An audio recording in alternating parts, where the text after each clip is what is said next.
It's cool, Ellen. Are we all set back there, young Jason? Yeah.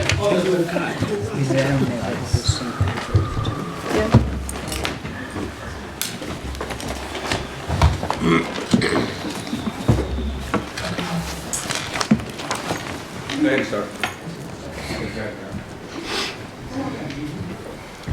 Good evening and welcome to the Planning Board meeting of March 11, 2025. These proceedings will be videotaped and rebroadcast by Area 58 TV. If we could all stand to salute the flag. I pledge allegiance to the flag of the United States of America and to the republic for which it stands, one nation, under God, indivisible, with liberty and justice for all.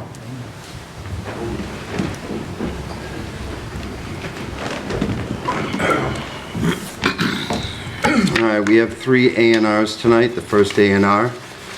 The purpose of this plan is to divide Lot 29-2 into 2 separate parcels as shown on this plan. Assessor's Map 29, Lot 2, and located at 86 High Street in the Residential Agricultural Zoning District. Trying to get our map up on the screen here.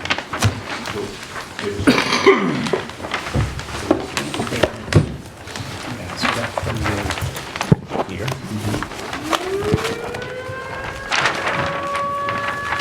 There's been a lot of that today. It's a crazy day to be having fires. Two house fires in Middleborough. 2 house fires in Middleborough that Carver went to. Oh, okay. Because the select board was here before I didn't get a chance to get all this. Kramer. No wonder why. It's Newman inside.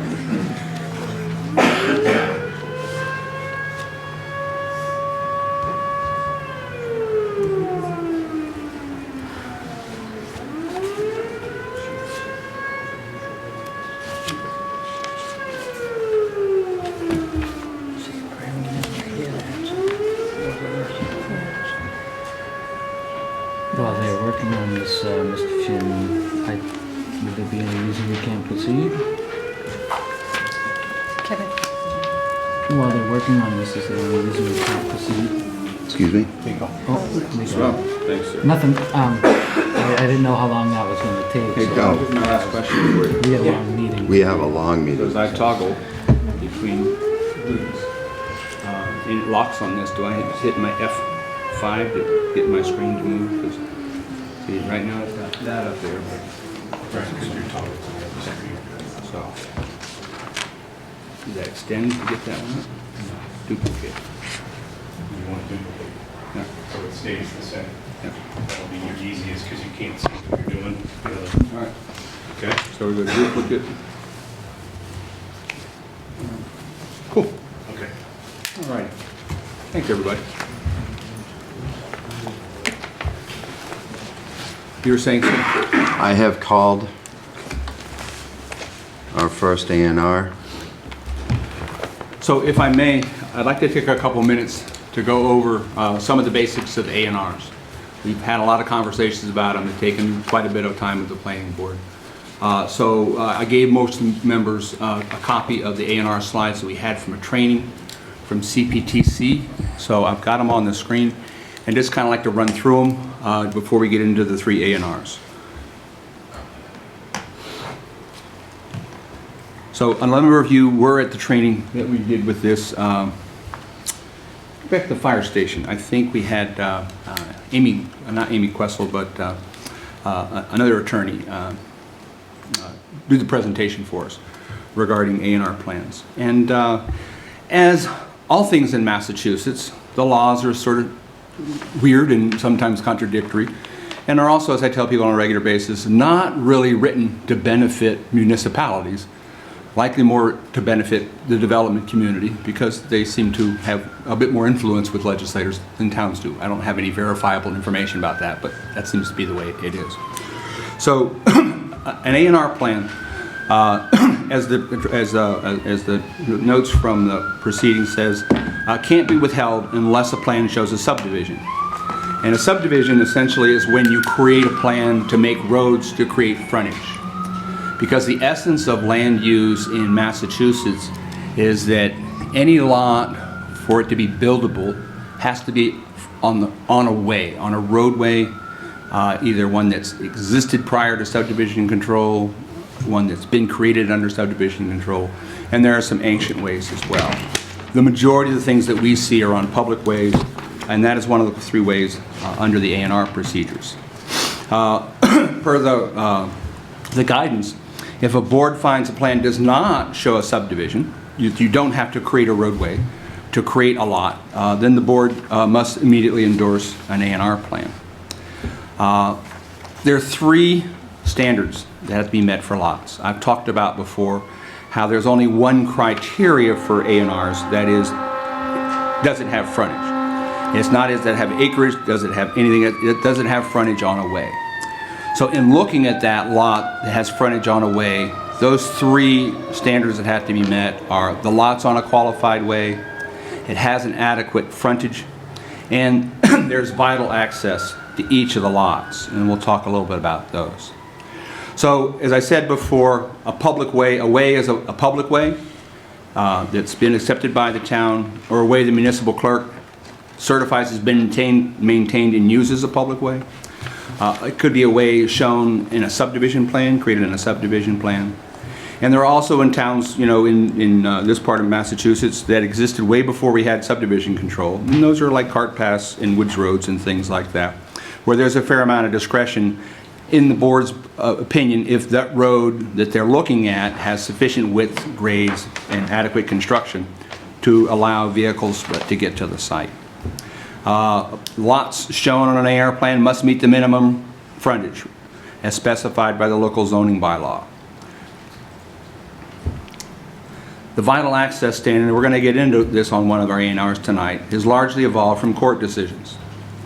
A&Rs have dealt with whether proposed building lots have actual frontage, and they focus on 2 issues: the adequacy of the way that's in front of the lot, and the adequacy of the access from the way, the road the lot fronts on, to the buildable portion of the lot. An A&R can be denied if the proposed lots abut on an unconstructed way, public way, a subdivision that's been created but the road's never been built, or if there's a deficiency in the public way that doesn't permit emergency vehicles to access the lots. A&Rs cannot be denied if a proposed lot abuts on a public way, which is paved, comparable to other ways in the area, and provides adequate access.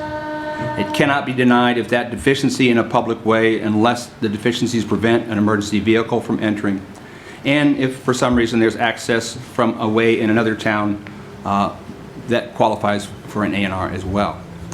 As we talked about, the planning board has more discretion in a private way. They can look at those conditions of the roadway. Is it adequate? Is the road, is the height, is the grade, is the condition of the road adequate for access? Adequacy of access to the buildable portion of the lot. And we're going to get into this, I said, with one of the A&Rs tonight.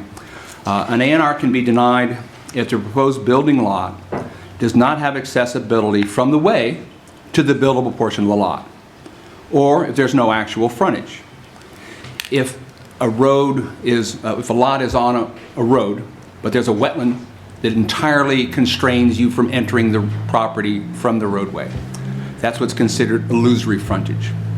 If there's a guardrail in front of it because there's a steep slope behind it, and that guardrail covers the entire frontage of the property, that's a barrier that you cannot get around. That frontage is illusory. If it's on a limited access highway, if there's a lot that has frontage on Route 44, that doesn't qualify because you cannot access the property from that way.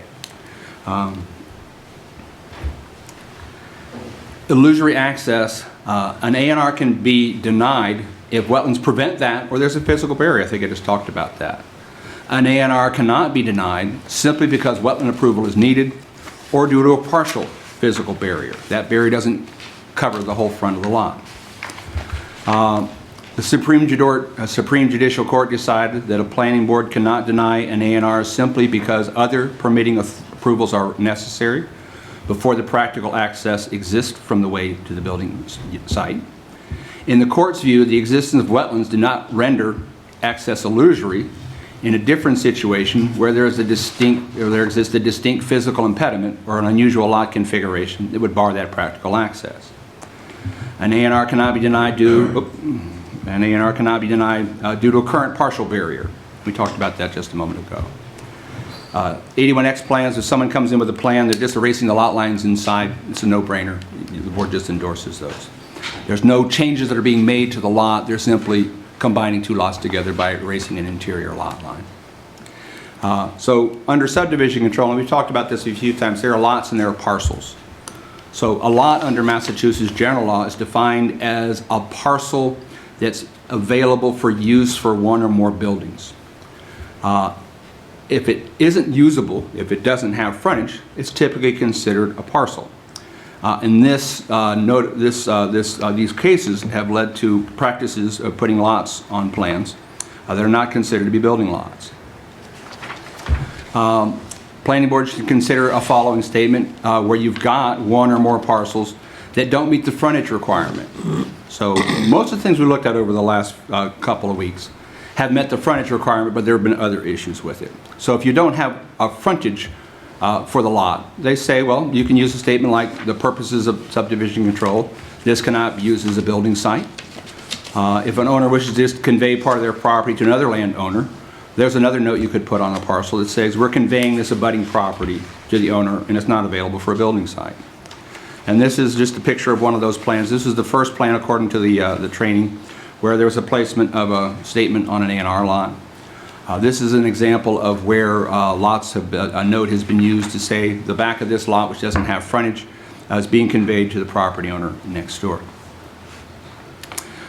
In determining whether to endorse an A&R plan, the Planning Board's judgment is confined to determining whether a plan shows a true subdivision. If a plan dividing or defining a tract of land does not show a subdivision, the Planning Board must endorse a plan.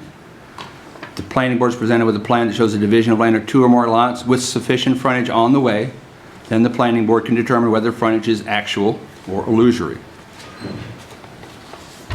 A&Rs cannot be denied if there is sufficient frontage and access, even if the plan indicates other zoning violation. The only pertinent zoning dimension for determining whether a plan depicts a subdivision is frontage. And even if a plan shows a zoning violation, the Planning Board cannot refuse to endorse a plan on that basis if it meets the frontage and access requirements. Plan is not in compliance with zoning, you can make a note on it. In fact, these notes, the above endorsement is not a determination of conformance with zoning. It's something that's typically on the plan to start with, and it's typically in the motions that I've crafted and have crafted previously for the board to look at an A&R plan. So, with that, the first A&R we have up for this evening, 86 Pine Street, or 86 High Street. And I believe I prepared a memorandum in your books that addresses 86 High Street.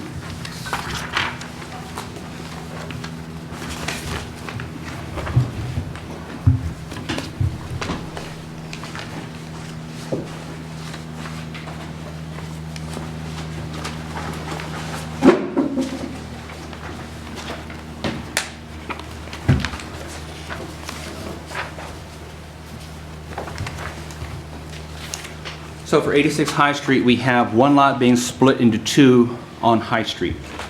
My memo to the board says, I have reviewed the A&R plan dated March 3rd, 2025, received by the town clerk on February 13th, prepared by Webby Engineering Associates for an A&R plan on map 29-2 on High Street to create lots 1 and lot 2. The subject property is on a public way with adequate frontage and has been prepared irrespective of Carver's subdivision rules 42211, which talks about how you have to get wetland approval prior to submitting an A&R plan. I don't believe that that particular provision of our subdivision regulations comports with Massachusetts general law. But this has been prepared in conformance with the subdivision regulations. The contributing properties that they're creating these lots from doesn't render either non-conforming. The contributing property is sufficient size and doesn't render either property non-conforming due to area or frontage. The existing lot per Carver GIS on High Street is 675 plus feet. The newly created Lot 1 has 185.04 foot of frontage, and Lot 2 has 409.15 feet, with Lot 1 having 63,967 square feet, 60,870 of upland, and Lot 2 has 62,000 square feet with 51,440 square feet of upland. Note that the only criteria for an A&R endorsement is frontage on one of the three ways listed below. And per the previous training, an A&R cannot be denied simply because wetland approval is needed to build on the two lots. In the case of this A&R plan before you, you see the setbacks, you see the bordering vegetation wetlands, you see the 65-foot buffer, you see the 100-foot buffer. And while it's going to be difficult for somebody to build on those lots, that's not our bid, that's not our gig. Our gig is it on a way? Does it have frontage? Can you get on to the way?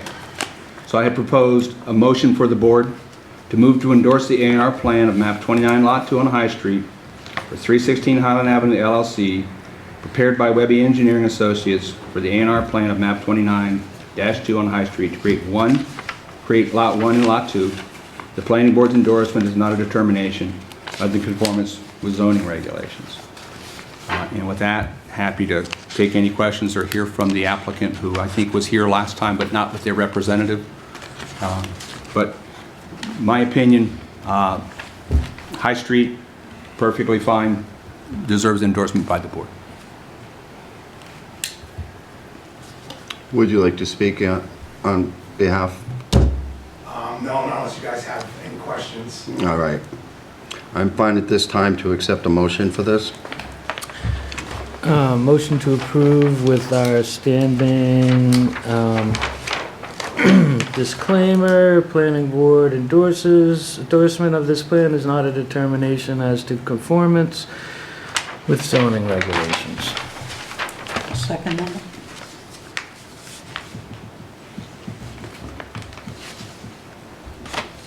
Further discussion? Seeing none?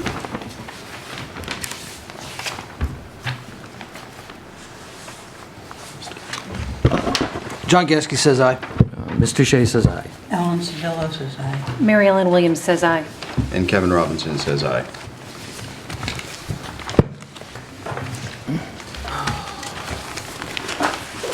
All right, we'll get the plan signed and they can pick it up tomorrow. All right. Thank you. All right, thank you, everybody.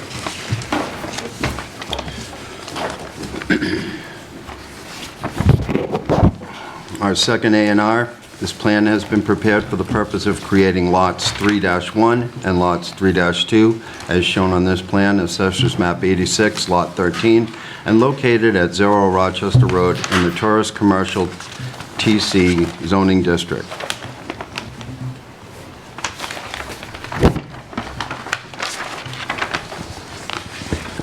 Alrighty. Once again, I prepared a memo for the board. Mr. Borden, who prepared the plan, is here as well. If I may, read my memo for the record.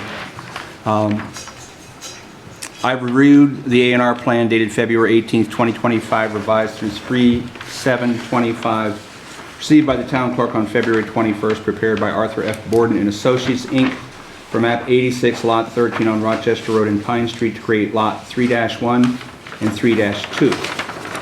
The subject property is on a public way with adequate frontage and has been prepared irrespective of Carver's subdivision rules and regulations, section 422.11, which likely doesn't comport with the general laws of Massachusetts, chapter 4181P, in conformance with the Carver's subdivision regulations. Plan believed not to require approval.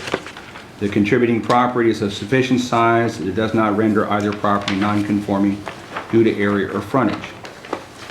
Both lots have frontage, respectively, on Rochester Road of 150.03 feet and 150 feet on Pine Street. While the only criterion for A&R endorsement is frontage on one of the three ways described in Chapter 41, Section 81L, the courts have interpreted there are three standards that must be met for lots shown on the plan to be entitled for an A&R endorsement. The lots are on a qualified way, all lots have adequate frontage, and vital access exists to each lot. And while there are wetlands on Pine Street. They do not fully extend across the lot, so there is adequate and not illusory frontage for both properties. However, in consultation with the Carver Fire Department, there is not adequate access to the buildable portion of the lot. So to get from here on Pine Street to the buildable portion of the lot, in consultation with the fire department, they have said to be considered adequate for emergency vehicle service. On all other surface at least 12 inches wide and cleared of obstructions by 2 feet on both sides from Pine Street to the building lot must be provided. The proposed access's 630-foot length is of concern as there is no area to turn an apparatus around. We also need provisions for multiple large emergency vehicles to access the site, provide service, turn around, and exit the property. If these conditions cannot be established, we will not consider access to be adequate. At the time of an endorsement of an A&R, it are the conditions that are on the ground. There are no conditional A&Rs. You don't give an A&R saying, yeah, you'll be good if you do this, if you do that. Those things have to happen on the ground prior to the planning board endorsing an A&R. If there's something blocking the access, a guardrail, got to be erected, moved, fixed. It's the conditions that are on the ground. As such, there isn't any further zoning relief, because one of the things it says in our zoning bylaw, in our subdivision regs, is a note basically saying we don't provide that note that we sometimes use, this lot is not a building lot without further zoning relief in appropriate circumstances. In this case, as such, there is no further zoning relief. It's not zoning that needs to happen to make this property buildable. It's the actual physical conditions of the property. As such, there is no zoning relief, and the board's endorsement should be withheld, as access to the buildable portion on Lot 3-2 would require either subdivision control or those conditions on the property would have to exist at the time of endorsement. Per the training through CPTC for an A&R, it cannot be denied simply because of wetland approval is needed or due to a partial physical barrier. It can be denied if a proposed building lot does not have accessibility from the way to the buildable portion of the lot. In this case, I would not recommend the board approving an A&R with a note on it. I would do what the guidance tells us from the training, is to in fact withhold your endorsement from an A&R. And the proposed motion I presented for the board is moved to withhold the endorsement for an A&R plan for map 86 lot 13 for Edaville Land Holdings LLC prepared by Arthur F. Borden and Associates for map 86 lot 13 Rochester Road and Pine Street. Create lots 3-1 and 3-2 as there is not adequate access to the buildable portion of the lot on proposed lot 3-2. My memo goes on with the information, the emails between me and the fire department that we got to this point. So with that, recommendation from your staff, from your fire department is don't endorse this A&R because there isn't adequate access to the buildable portion of the lot. They'll have to put those conditions in or build a road to get to it through subdivision control. Then I will ask for a said motion. Who made said motion? Just to be sure, understanding this, we're denying the A&R. Ron, Connie, can you talk in the mic? Yep. Yes. Yes, I will second that motion. All right. Further discussion? Yes. So, just to make sure, a yes vote denies the Endorsing. endorsement? Yes. Yes. Okay. The motion is moved to withhold the endorsement. All right. Mr. Gasky. John Gasky says aye. Mr. Shea says aye. Helen Sotelo says aye. Mary Ellen Williams says aye. And Kevin Robinson says aye. All right, thank you.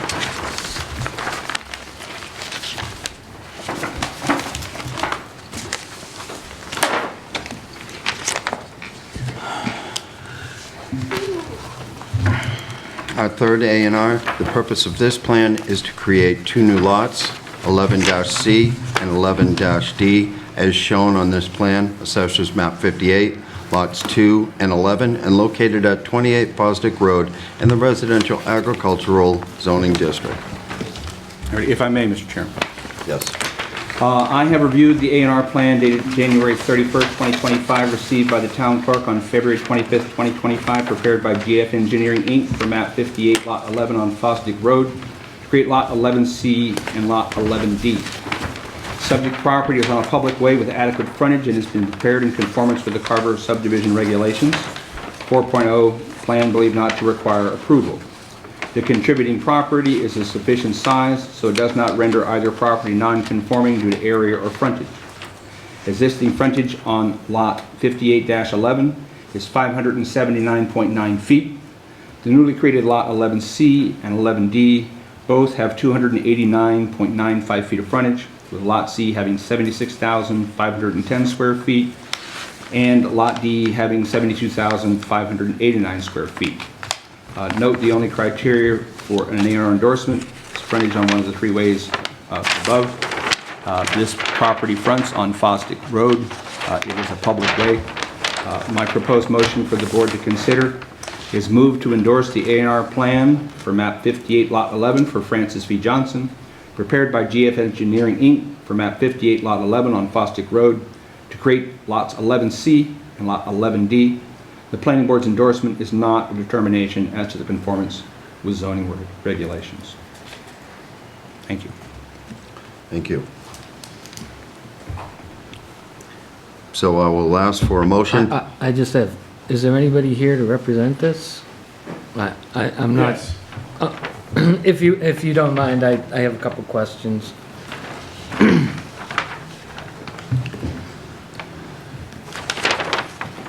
Bob Rogers, GAF Engineering, on behalf of the applicant. Mr. Rogers, is 11C and 11D already existing, or are we splitting up one big lot into that? We're creating 11C and 11D. From one They're- lot? Correct. Okay. What's the deal with parcel A, B, C, and D, and where are they coming from? Are they part of the original lot? So you see the current back line for the single lot, which isn't shaded. And so this is a situation where the owner owns the 97-acre parcel as well as the existing single-family house lot. So in order to create a new single-family house lot, which is 11C, we're taking two separate parcels from the 97-acre piece, adding it to the two newly configured single-family house lots, and that's what we have. So those two parcels are parcel C and parcel D? Correct. And they're being immediately conveyed to the two newly configured lots. And what's parcel A and parcel B? They're those trapezoidal-shaped Yeah, So they're coming from the 97-acre lot. Okay, And all right. going to the new single-family house lots. okay. All right.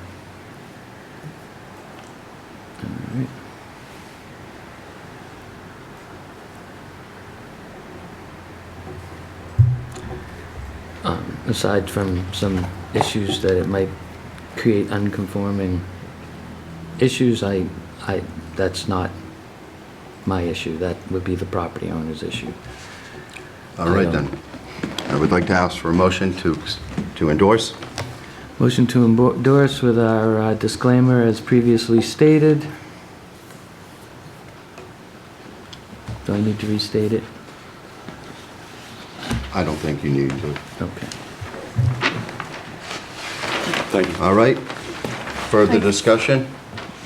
Did you make a motion? Oh, I didn't get a second. I said, Second. yeah, you did, I made a motion to endorse with Yeah. our previously stated disclaimer. Right, and I second that motion. Okay.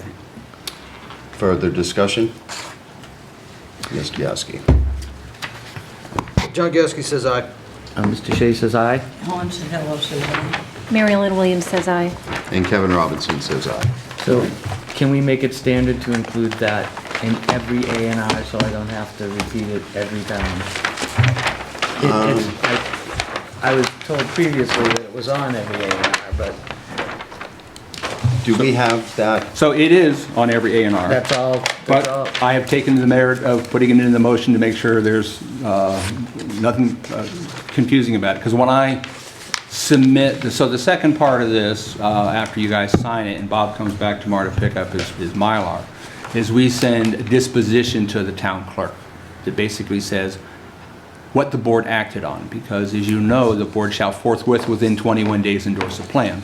So we have to let her know the clock is stopped because the board took that action. And when I send her that distribution, I put the motion in there, so it's perfectly clear to anybody who touches this thing, whether it's the decision or anywhere else, that that stuff's all over it. okay. It's a belt and suspenders sort of thing.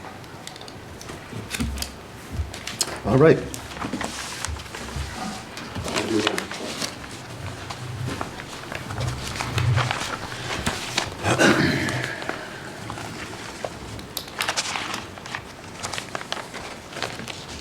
Now, our public hearing is being continued. Is this considered 11 or X1? It started off as X1, so we're leaving it as X1. It probably has a real number. I think that Warren has gotten to the point they actually have numbers on it on the draft warrant, but Okay, so we're gonna refer to it as X1. X1, like a Okay. rocket ship. To amend the Carver zoning bylaw, section 290-2-2.6, accessory apartments. If you could, please. Alrighty, so in your packet, you have the draft bylaw that we drafted before. We talked about this about a month ago or so. There were some comments for the board.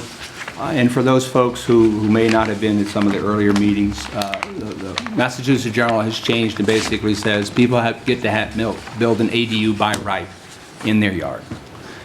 So what I have looked at doing is amending our zoning bylaw to conform with Massachusetts general law. Keep in mind, if we don't change a thing in our zoning bylaw, it won't matter because people get to build these things. If we change our zoning bylaw and make it as highly restrictive as possible, the Attorney General's just going to strike those things and said that's not germane for the bylaw. So what I've tried to do is go through the bylaw and remove those things in our existing bylaw that do not comport with the law anymore. Amongst those things is the elderly. So it used to be that only elderly, 55 years or older, or handicapped folks could live in a home in an accessory dwelling unit. Those have been removed. An accessory apartment is incorporated within or attached or separate, so now you can have an A&R that's separate. So an A&R can be within, attached, or separate. The size of an A&R has changed from 800 square feet to a maximum of 900 square feet. So the habitable area of an accessory dwelling unit shall not exceed half the gross floor of the principal dwelling, or 900 square feet. If you got a 2,000 square foot house, half of that is 1,000 square feet. The biggest your accessory dwelling unit can be is 900 square feet. If your house is 1,500 square feet, the biggest your accessory dwelling unit can be is 750 feet, whichever is smaller. An accessory apartment, once created, cannot exceed 900 square feet. Previously, it had to be owner-occupied. So the language, the owner of the residence in which the accessory unit is created must continue to occupy that single-family house as a primary resident, and the permit will lapse if the owner no longer resides in the home. That is no longer permissible under Massachusetts general law. The section that specifies the owner shall reside at the home and provide to the building commissioner a notarized letter stating the owner does live in the home and this is their primary residence, also stricken from the law. We talked a little bit about, and I think I may have a different version of the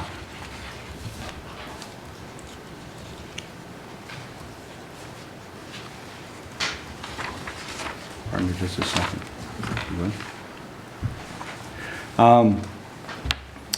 So any new outside entrance that serves, give me just, I have the wrong version up here, so if you give me just a moment to find the real one.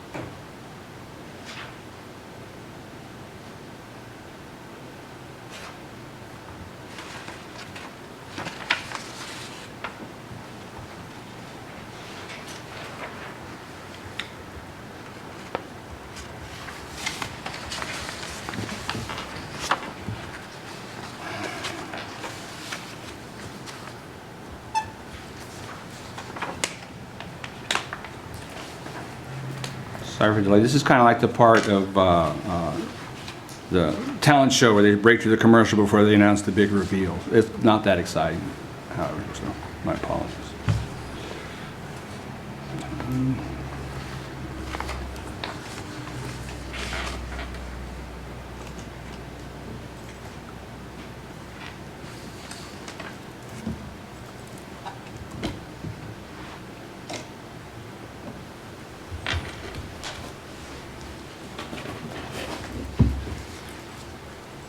Now, can I borrow your copy for just a moment? Slides. Slides. No. Within the bylaw, some of the things we changed was that a lot was separated and detached. One of the other things that was included in the bylaw under Section 3, the use of an accessory dwelling unit for short-term rentals is defined under Massachusetts general law shall be prohibited. So you cannot use an accessory housing unit as a short-term rental in Carver. In Section 3, we talked about the outside entrance the last time. So an outside entrance previously would serve an accessory apartment be located at the side or the rear of the building. An accessory apartment shall maintain a separate entrance, and any new or outside apartment shall be located on the side of the building or the rear of the building, or, as the Massachusetts law changed, or through an entryway or corridor shared with the principal dwelling, sufficient to meet the requirements of building code for safe egress. So you have three choices now: entrance on the rear of the building, side of the building, or a common entrance of both units where someone comes into the house, they go into the house, or they go in the unit from one common entrance at the beginning, at the front of the building. One of the other things we talked about in Section 4 was the front of the building shall be the street address side. I think that was one of the things that Connie had mentioned at our last meeting. I took that language that Connie gave me and said, you could call it that, or you could say the front of the primary residence shall be the side of the property that uses the required frontage, because a house fronts on a street. So either way, we want to make sure that the front of the building is on the street side. Do you have a preference for that language one way or the other, Mr. Shea? I don't. More of maybe a typing error. That would not be surprising. You've seen my typing. The front of the primary dwelling shall be the side a property uses. Okay, nope. It was just the way I was Yep. reading it. We'll call it bad syntax.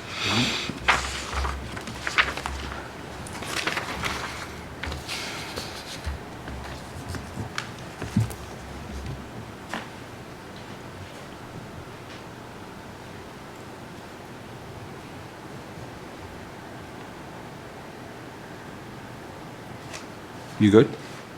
Oh, Yeah, no, all right. I'm fine. Yep. All right, only one accessory unit may be created within a single-family house lot by right. Folks can create more than one accessory dwelling unit, but that's by special permit, and we'll get to that in just a few. So any house can have one accessory dwelling unit by right. Previously, we had accessory apartments should not be occupied by more than 3 people. That language has been stricken as well. An accessory, in the proposed language in it says an accessory apartment shall not have more than 2 bedrooms. Under 7, all parking for an accessory housing unit, a home, an accessory apartment shall be provided off-street. 8, detached accessory apartments shall require a separate address and access for emergency response via a 12-foot wide all-weather surface driveway with 2 feet of clearance on each side. This was from the fire department. They said if people are going to build detached units in the backyard, it's important that the fire department can get to them.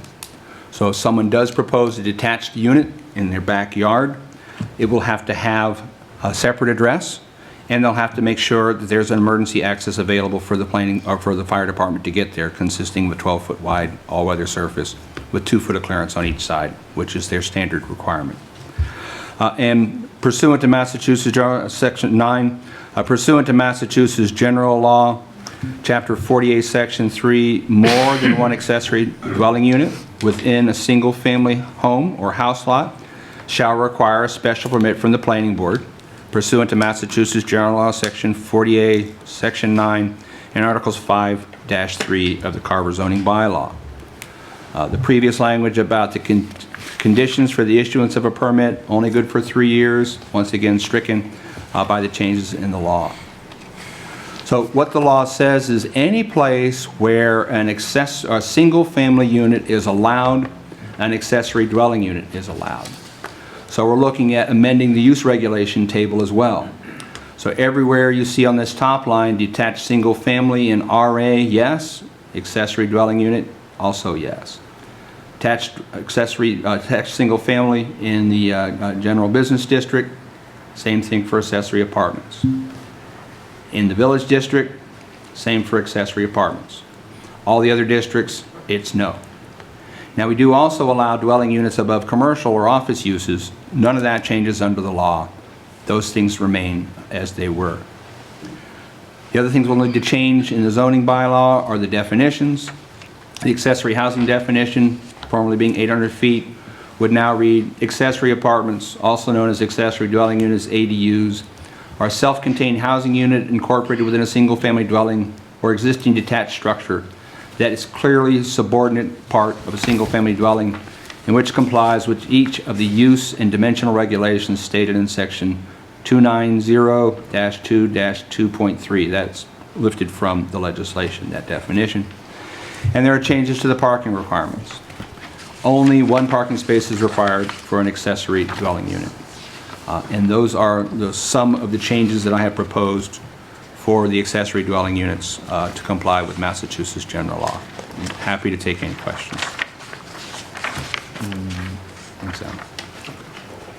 Is it reasonable that they be fitting within the character of the neighborhood? In a historic district. Well, that's where I was going with, Yeah. that it should have a certificate of,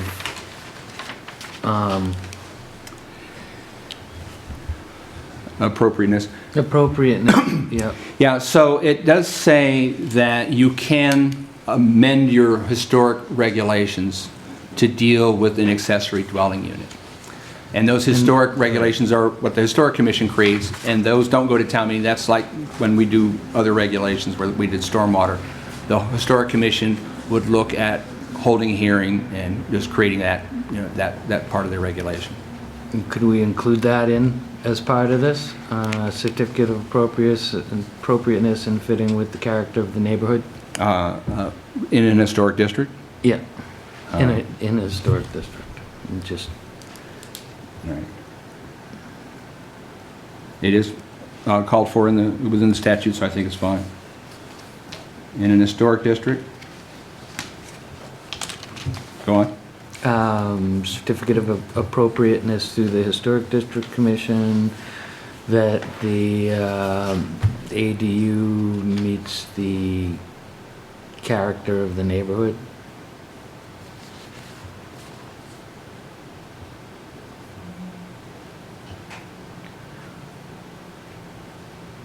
Or,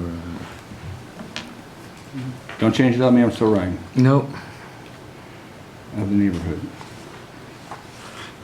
All right. In an historic district, a certificate of appropriateness through the Historic Commission shall be required to meet the character of the neighborhood. To fit within the character of the neighborhood might be a better way to Right. put it. To fit within the character of the neighborhood.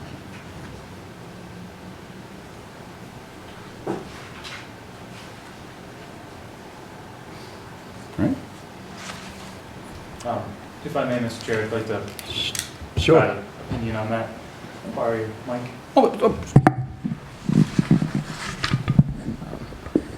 Andy Glines with Fuss & O'Neill, town engineering consultant. I think in general, the language is appropriate, but I guess I just recommend not including the last part about appropriateness in the character of the neighborhood, where I guess I'd leave that up to the Historic Commission to kind of define that, where specifically there may be instances where the character, the architectural style of the ADU unit may make sense to differ from the actual main building on that property. And then I don't recommend restricting ADUs to the same level of maintenance and upkeep that, you know, some historic structures may have. So my general recommendation is don't want to limit this language too much so that the Historic Commission, you know, can't make their own decision for each individual structure. I agree, because I wasn't thinking that it should be like mimicking the main building, but maybe look like a barn or, you know, an outbuilding or whatever would be appropriate. But I was more concerned with Frank Lloyd Wright moving into the neighborhood, or, you know, some of the more modern architectures, and Right. and that the Historic District should have some say in that particular matter. Should we just say, subject to the approval of the Historical Commission, or is that already implied? I guess that would be my recommendation, and then, you know, leave it to that commission to make those determinations on the, Require a certificate of appropriateness in the Historic District Commission. Yeah. And leave it at that. yeah, and that way it's not implying that the planning board is, you know, trying to gear the decision towards a certain mimicking of architectural style. I think Right, is a good way to right. put it. So in an historic district, a certificate of appropriateness issued through the Historic Commission shall be required. That's fine with me. And I know from my days in the historic preservation business, what's important to historic preservation, what's important in Massachusetts general law, is that what you see from the street, not the interior, not the exterior of the Right, building. yes. Yeah. So if you cannot see it from the street, you really don't have any levers to pull. No, they only have control of what you can see from the And the street. neighbors can look on it, like Frank Lloyd Wrong in the backyard, and just say, I wish he hadn't built that. And Yeah. start planting arborvitae and watering them. In an historic district, a certificate of appropriateness through the Historic Commission shall be required. All right, thank you. For the board. So this is a public hearing. If there are no other concerns from the board, I'm going to open it up at this time. Seeing nobody coming forward, I'm going to ask a motion to close the public hearing. So moved. Seconded. Further discussion? Ms. Gasky. While I have, I noticed, So we're going to vote to close the hearing? Closing the public oh, hearing. yes, to close the public hearing, yes. John Gasky says aye. Mr. Shea says aye. Hans Fellow says aye. Mary Ellen Williams says aye. And Kevin Robinson says aye. All right. So before I ask for a motion to bring this to town meeting with the amendment as is, what would you Yes, like to I just report? noticed a discrepancy in the usage chart, that originally we were allowing it in the village business district, but under the current one, it's been denied. So,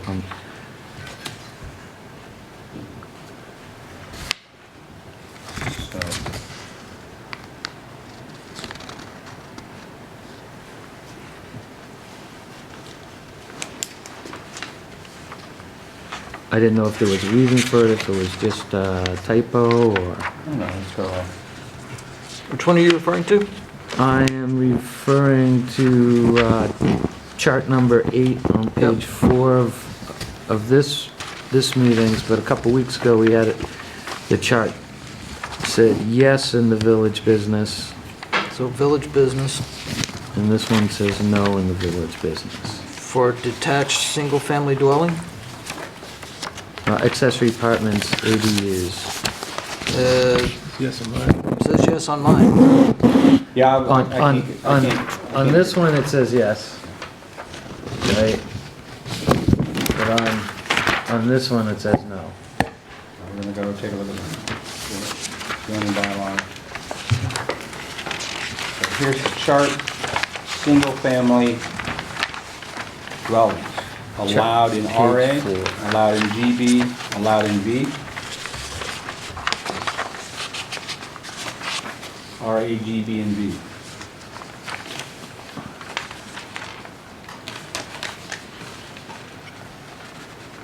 Right, I didn't know if, Oh, so I see where you're at. So accessory apartments at the bottom. Is that what you're pointing out? Yes, That should- it's, that in That should blue. not be a Y under G, under VB. Under village business? Yeah. Okay, I mean, it was in the No, one thank you for catching from a that. couple weeks ago. What do you mean? Here, right here. Right, which chart are we saying that there should not be a Y? So on this, on the big screen here, From the left. where, So, this one, yeah, so This what one here. the deal is that the hard copy and the screen copy are a little different because I corrected it on one and not the other one. okay. So accessory dwelling units will be allowed by right in RA, in GB, and in V, but not in VB. Now, how come? I'm just asking the question. Because that's where single-family detached dwellings are allowed. Are there no single-family detached dwellings in the village business? Uh, Supposedly, Not in our zoning with the chart. exception of my house and a couple of others. Right? That were there Single family, probably here- prior to all this yeah. stuff. Grandfather, Yeah, yeah. here's the zoning. A couple RA, hundred years. GB, and V, detached single-family. Right, but you look at what the North Carver Green is all surrounded by single-family homes, and that's the village business. So would they not be allowed to? Not under the current zoning unless the board wants to say, yeah, we're gonna go ahead and allow them in this district as well. Thoughts, Mr. Gasky? They're your neighbors, you know, and that goes all the way down to the old VFW, and those are all single-family houses there. So I don't see why we deny it. If they're single-family houses, they have to meet the criteria of the Historic District Commission already. Well, in most that of those area. houses are more modern houses. I know that mine and a couple around me are historic homes, but most of the remaining houses in the area, aside from, I think, 2 or 3 others, are not antique homes. They're more modern homes, so. I would venture to say that it would be appropriate to include them in the. I would tend to agree. It's sauce for the goose is sauce for the gander. And if I may, based on the policy decision of the Baker administration, I think who passed this thing, we should probably look at, actually, that was the META, that's the other one. The idea that, you know, there should be more opportunities for housing. If there's a house in a village business district right now, give them an opportunity to put an accessory to it as well. So I would, So it does read right. well, it all depends, because that was the one I had last month, but the one that I have in my hand now is more modern, so. And we're gonna go with the modern one because the modern one does have yes on it. So we're gonna. No, the newest one has a no on it, the older one has a yes on it. So I'm in Village favor business? of yes.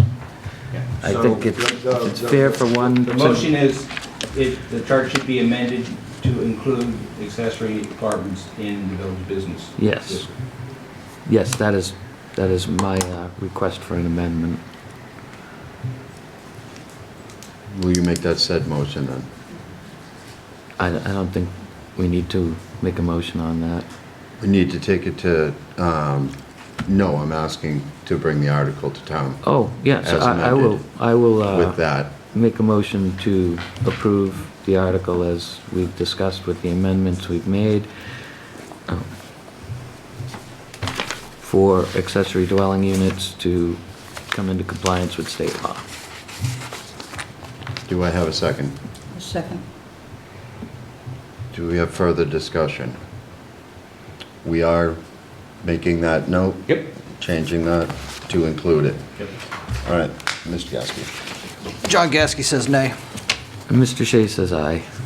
Ellen Sedillo says aye. Mary Lynn Williams says aye. And Kevin Robinson says aye. So that's 410.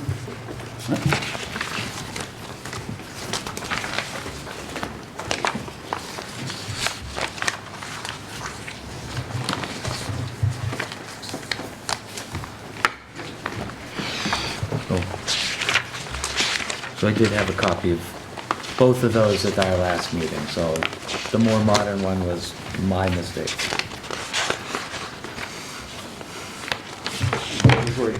Item number 5X3. So I can call it X3? All right. So, the next thing on the agenda is Article 3, X3, Carver zoning bylaw to delete Article 2-4 titled Rate of Development, to see if the town will vote to amend the Carver zoning bylaw by deleting Article 2-4 titled Rate of Development, which expired on January 1st, 2011, to comply with changes to Massachusetts general law that doesn't allow towns with this zoning to access various grants or to take any other action thereto. All right, and if I may, Mr. Chair, in your packet, you have, because Mr. Gasky asked at our previous hearing, what are the parameters of this rate of development bylaw? So you have that information in your packet. I also have in the house this evening our building commissioner, Rod Palmer, as well, for any questions you might have about the rate of development bylaw and how that works, or how it has not been, how it has not been in action for since 2011. What does that one look like? I don't see. I'm see looking for it. Looks like that. Maybe got a red circle around it. At the bottom of your package from town meeting. Okay. I found it.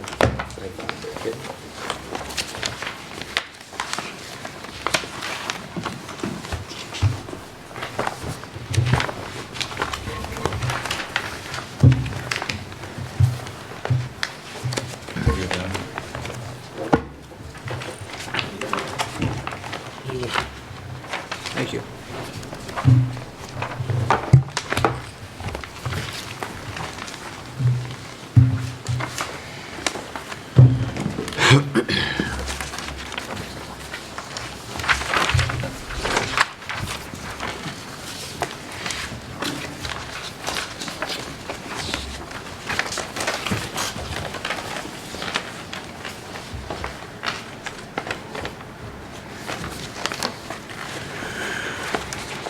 I can't find mine.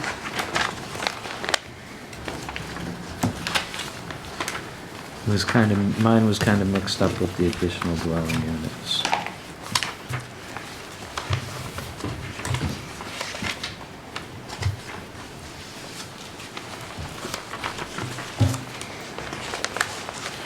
So do you have what Mr. Gasky asked for? Yes, it's in your packets. I can't find mine, but as long as Mr. Gasky has his. Yeah. That's the rest of it. Okay.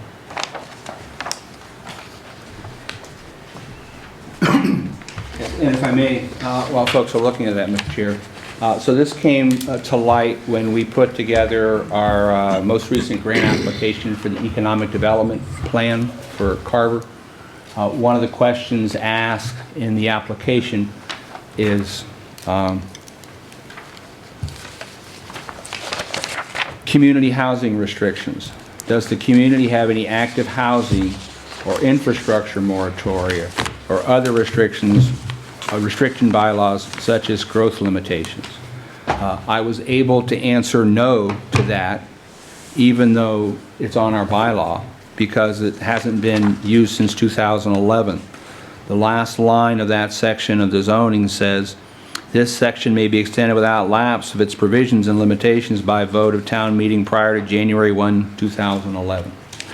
Since it wasn't active, I could honestly answer the question, no. But if this was active in our town, we likely wouldn't have gotten the grant because of those limitations on restrictions.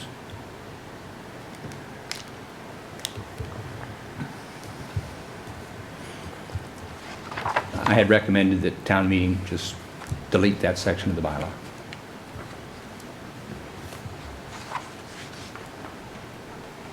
Mr. Gasky, how do you feel about that?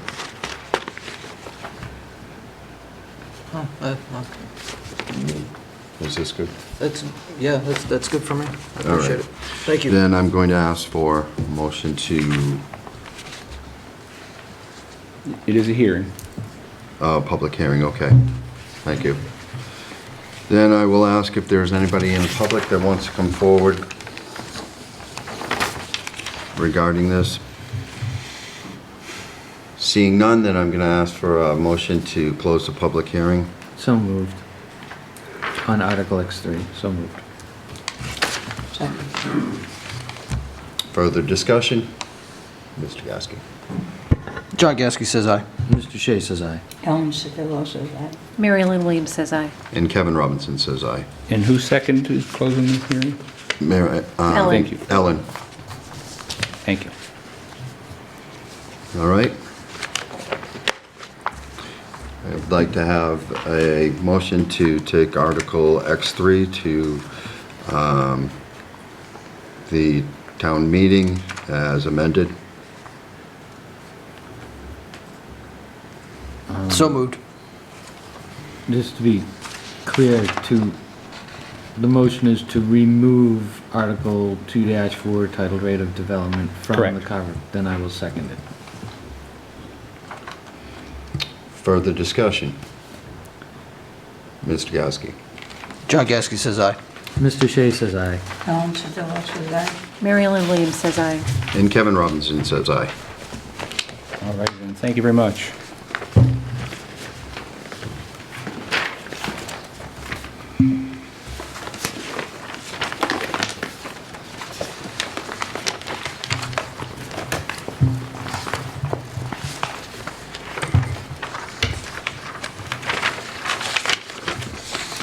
This is a public hearing being continued for Ellis Carver Realty? That is correct. Okay.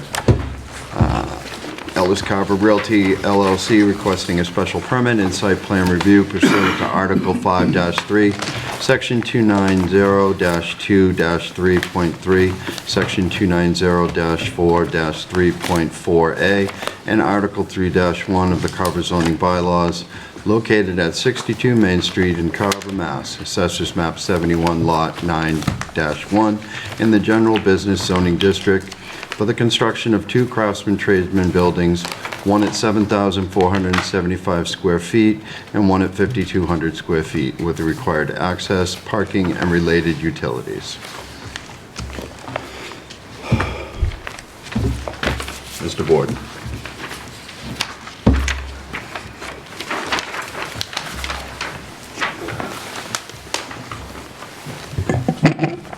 Arthur Borden on behalf of Ellis Realty, and with me tonight is Ellis Jr.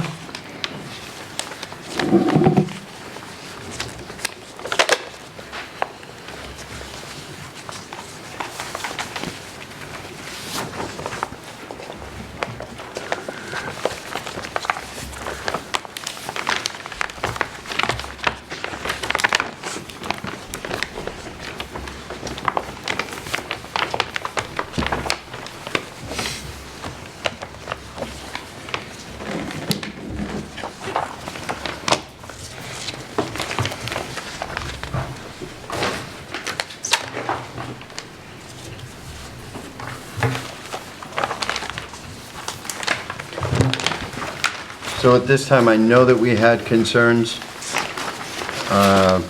with parking, a buffer, fencing, and windows. So if you could speak of those.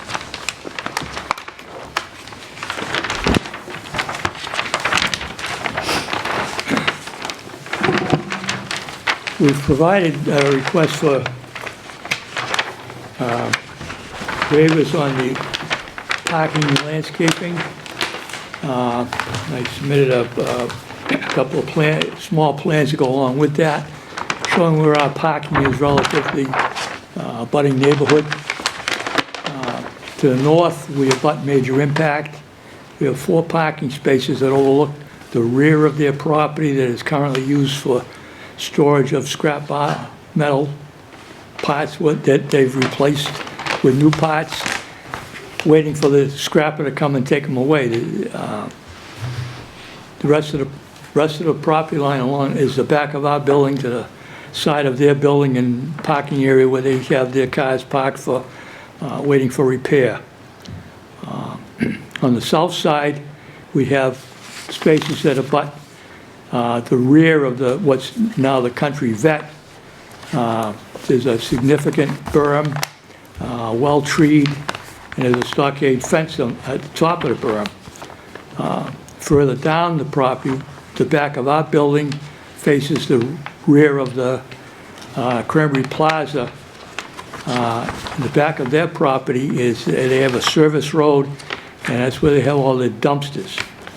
The landscaping buffer in that area is spotty, and we had agreed a couple of meetings ago that we would put some plantings in it, some, comparable pine trees to fill in the blanks.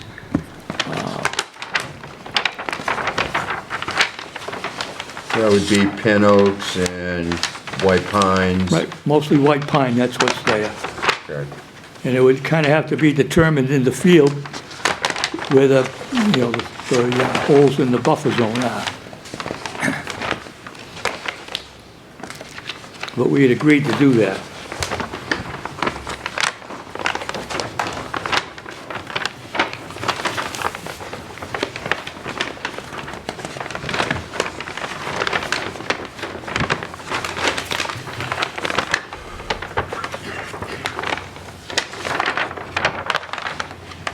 Is there a landscape plan? Yes, there is. Yeah.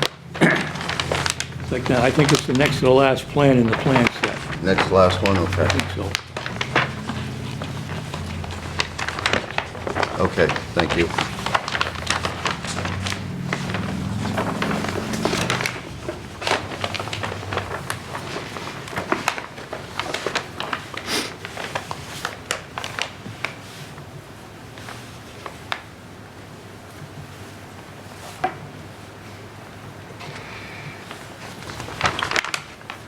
Andy, could you speak of the parking as far as what we are considering a front of the building where, we can't make a determination here, so what do you have to say about that? It's Andy Glines with Fuss & O'Neill, Town Engineering Consultant again. Essentially, regarding parking, I believe the applicant is in compliance with the way it's written, but the language actually in that section is a little unclear. It says that the planning board may grant up to the 8 spaces. Just to cover all our bases, I recommend just including the waiver because there are some spaces that are proposed towards beyond the frontage of the building. Basically between the side of the building that has the frontage on Main Street and the front. So, although, it's not black and white the way it's written, and I understand the applicant's, response saying that they don't believe they need the waiver, I just want to make sure that there's no issues down the road that, it wasn't clearly covered in the approval. So that's why I'm recommending the waiver be included there. Okay. Either way, I'm not recommending any changes to their parking layout. Okay, thank you. And if I can weigh in on the other 2 items that we had in the I memo. would appreciate that. In our latest memo, the applicant has addressed the majority of our comments. There was just a couple items that I know were previously discussed with the planning board and the applicant. I just want to make sure that, those were written clearly enough in the decision letter so that there's no, discrepancies or confusion when the applicant's trying to get their final certificate of occupancy. With the window coverage, I believe the applicant's making a good effort with the window coverage they have on the side of the building facing Main Street, specifically the one building closest to Main Street. But again, the way the section is written, requiring a percentage of coverage, it's very difficult to meet that percentage coverage on the gable end of a building, where in addition to the wall area, you have the roof area that's exposed, basically the triangle of the gable that is facing the building. So I think the most straightforward discussion to have would be whether or not the planning board wants to see any trellis or maybe just a architectural feature kind of dividing the wall from the gable end to meet the intention, I guess, of that section. But I can't make a formal recommendation one way or the other. I just wanted to make sure the applicant and the planning board came to an agreement on that piece. And then lastly is the landscaping. On the south side, I agree, there's existing vegetation there. The applicant has in their plans that they're going to maintain that vegetation as much as possible. I guess really my concern on the south side is that the call out to supplement that existing vegetation is vague, and for the town as well as the applicant, I think that should be clarified a little bit more, just so there's no discrepancy down the road. If the applicant thinks the vegetation is adequate after they add, say 2 more trees, but then someone in the town disagrees, there'd be a clear, definition, whether it's spacing between trees or just deciding on a number of supplemental trees that will be added, and then the locations can be decided later. I just recommend kind of formalizing that piece. And then on the north, previously we discussed adding some additional plant material there as well. Understand where the applicant's coming from with the neighboring property already having an existing fence and that use. But I don't want to have the town set a precedent where one developer and applicant can rely on the screening or improvements on an adjacent property to meet their screening requirements on their property, where, down the road that a butter could redevelop their site and then not have any screening, take down the fence, and then there would be a different, divide between those 2 properties. So just wanted, again, the applicant and the planning board to come to an agreement on that piece. But the applicant is requesting a waiver for the landscape buffer on the north as well. And you're okay with the, I believe it's a slatted fence? Yeah, I think, a fence may be most appropriate here, where the applicant wouldn't need to worry about installing more plant material, and would still have, obviously, a fence requires some maintenance, but less than some plant material. And then also it would provide the applicant with full access around that side of the building for security, maintenance. But again, I understand where the applicant's coming from. You put a fence abutting another fence on the other property line. That's why I just, there's no clear recommendation that I can make to a solution there. So that's where I'm really leaving it up to the board and the applicant to come to a decision at that location. And I thought we agreed to a 10-foot landscape buffer along the northern side of the That was property. my understanding of the last discussion, but, obviously the applicant can certainly discuss that again with the planning board if, maybe it's a combination of both. So I guess I leave it up to the applicant to kind of address that item. Otherwise, I think that and the gable end, and then clarifying quantity of supplemental trees on the south side. That's really the only outstanding recommendations from Fuss and O'Neill. You want to speak to the fence? Yeah, Richard Ellis here, Jr. We really don't have a problem with the trees initially, you know, some sort of a barrier there. It was more of the concerns of the neighbors. So with the extra debris and the sap, the Kozlowskis had concerns with trees being along the edge.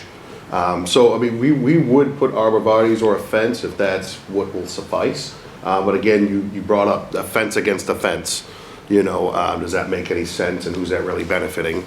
If we do put some sort of plantings, is it going to negatively affect the car storage for the neighbors? So, I mean, we're really open. I mean, that portion of the building is not going to be used by us. It would be a buffer. You know, we don't want to see scraps, but that portion where you park at the back, I mean, that's not really, you know, the frontage of this, what you see when you pull into the building. So if, you know, we had to do some plantings at the back portion by the 4 parking spots, or if you wanted arborvitaes or something, our only concern was, you know, how it affected the neighbors.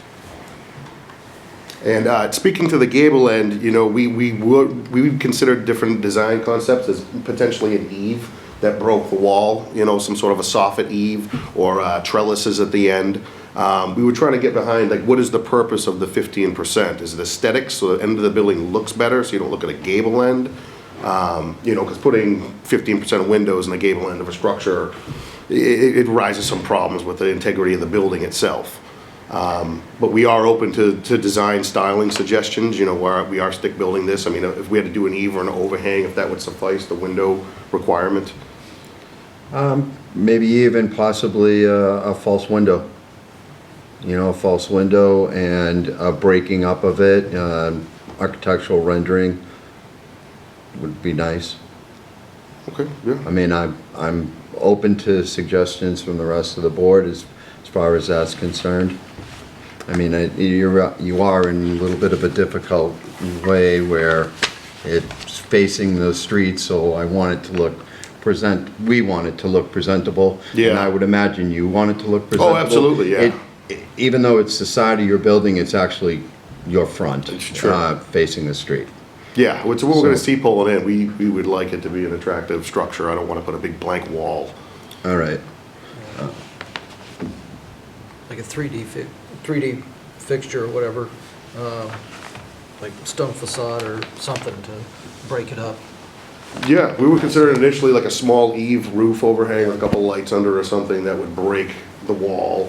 Right. But, you know, and then something up top, you know, a false window, a circle, false window, or a half false Yeah. window, something that fits Like in a the design. Large false dormer window or something. Dorm or something like that. Yeah, I mean, we're totally fine with something along those design aspects. But putting actual windows in, the therm values, and trying to get into the structure, Oh, yeah, the yeah. wall space loss. I'm inclined to lean towards the false windows, throw some awnings over them, and be done with it. Okay. I don't know if they heard that. I'm kind of leaning towards throwing a couple false windows, throw an awning over it, Sure. just break it up. My bigger concerns are seeing the parking in front of from the street, from public access, so I'm gonna want trees to hide that. It's what we're supposed to be doing. And I can understand the neighbor with their parking and everything, but do they not make 8, 10 foot? Do they not grow that particular height, arborvitaes and? They do, so I was thinking about this. They store cars there. Yeah, no, I and see the issue. I don't know that trees are gonna do good. That's what I'm worried about. But Andy brought up a really good point. Putting a fence against a fence it's kind of a moot point. So I don't know how well arborvitaes are gonna do back there.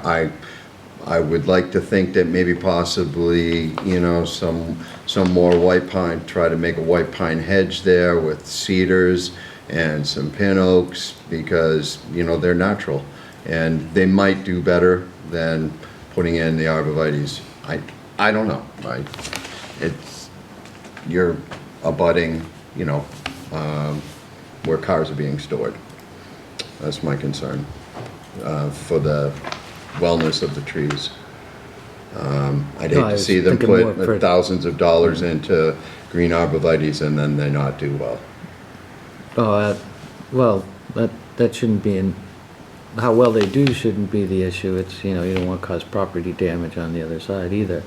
That's why I was thinking 6 or 8 foot. I thought they had those available, not tall ones, I don't. Or hedges, I know hedges is a fair solution. But I certainly want to see the front beefed up to more adequately screen the parking, and the front sections, and I'd like to see what's planned on the south side for screening on that side, as was mentioned by Andy. But I'm willing to waive the 15%. We're looking at already cutting down on the requirements of the buffers. It's a lot of concrete. Mr. Kozlowski got my attention. If he wanted to weigh in on that back corner, as far as if you could come forward, maybe you guys can come up with some kind of mutual arrangement. As far as the fence Mr. goes, Kozlowski, if you would have a seat and introduce yourself for our caretaker at home, or wherever she's at. Bermuda. Ed Kozlowski, owner of Major Impact. As far as the fence goes, the plans have it in there as a 4-foot fence. It's a 6-foot fence for privacy. And as far as pine trees go, I would prefer not to have pine trees there. They grow very fast and they're susceptible to wind, and they weep a lot of pine pitch. So I'd rather not see anything there. It'd be my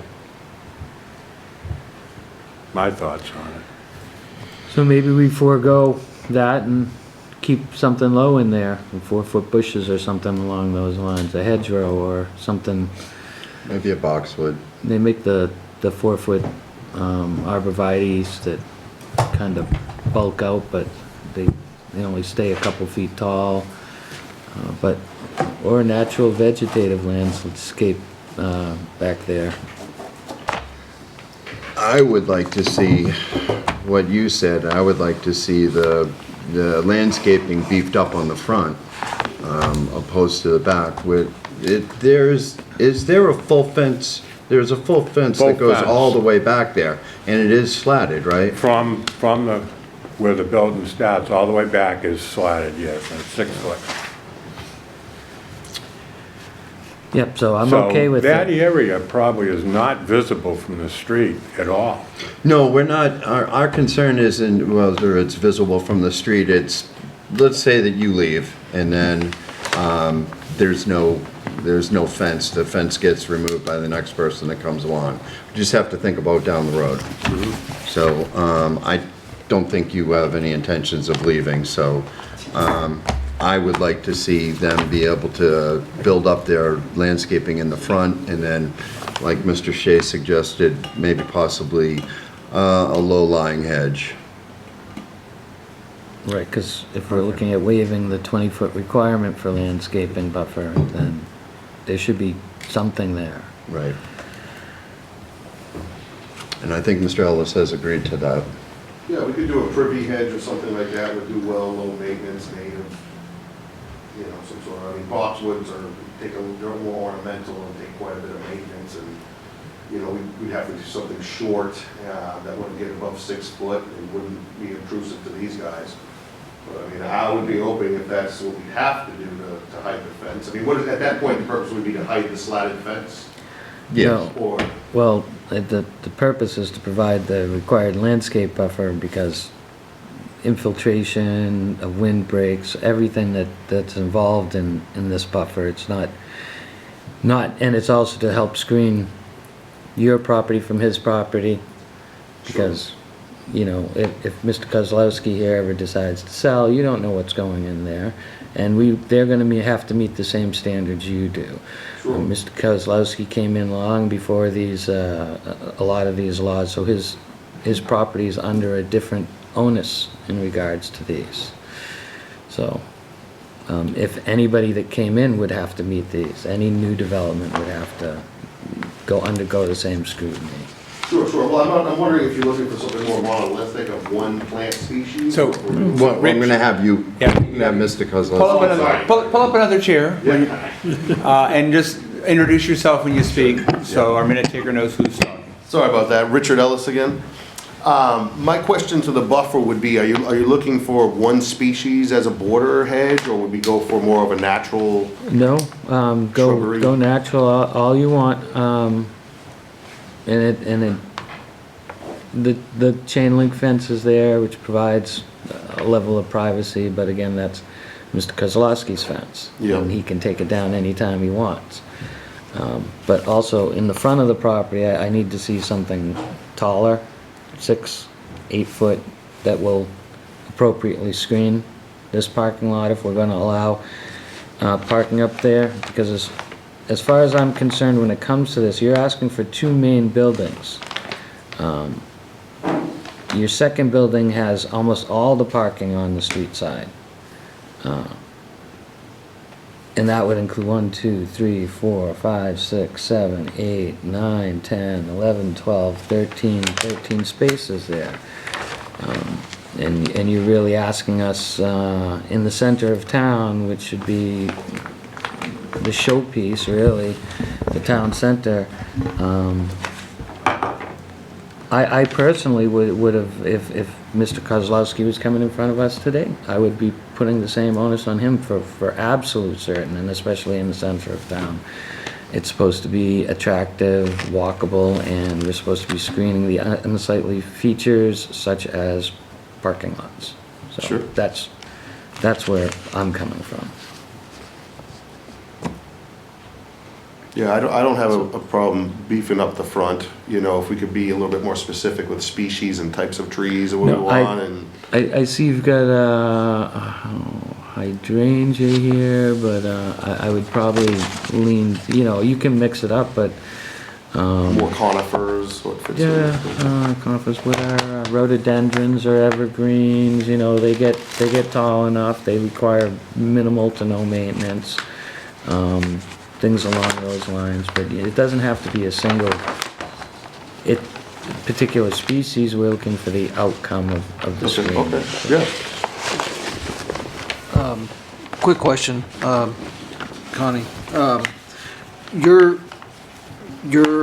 wanting or requesting that they put up 6 to 8 foot along the street side? I was 6 foot to block the view of the parking lot, yeah. So that would also block the view of the building.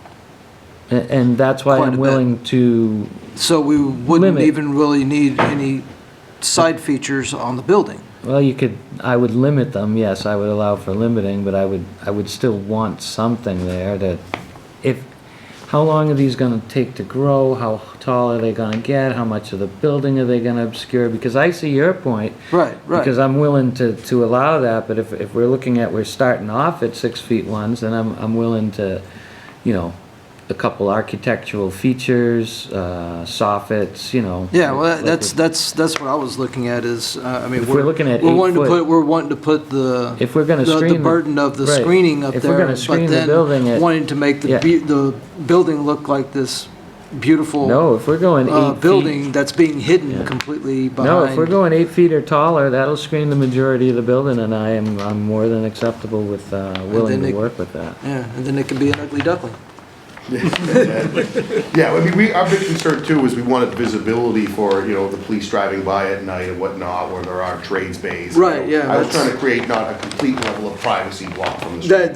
That's what I Right. was figuring, and especially given that you guys are you've pushed the so the portion to the south of the second building, that's your staging area, right? Yes. So that's an area that's going to be obscured with a solid type fence Exactly. and stuff, so it's not going to really, that area is not going to be visible.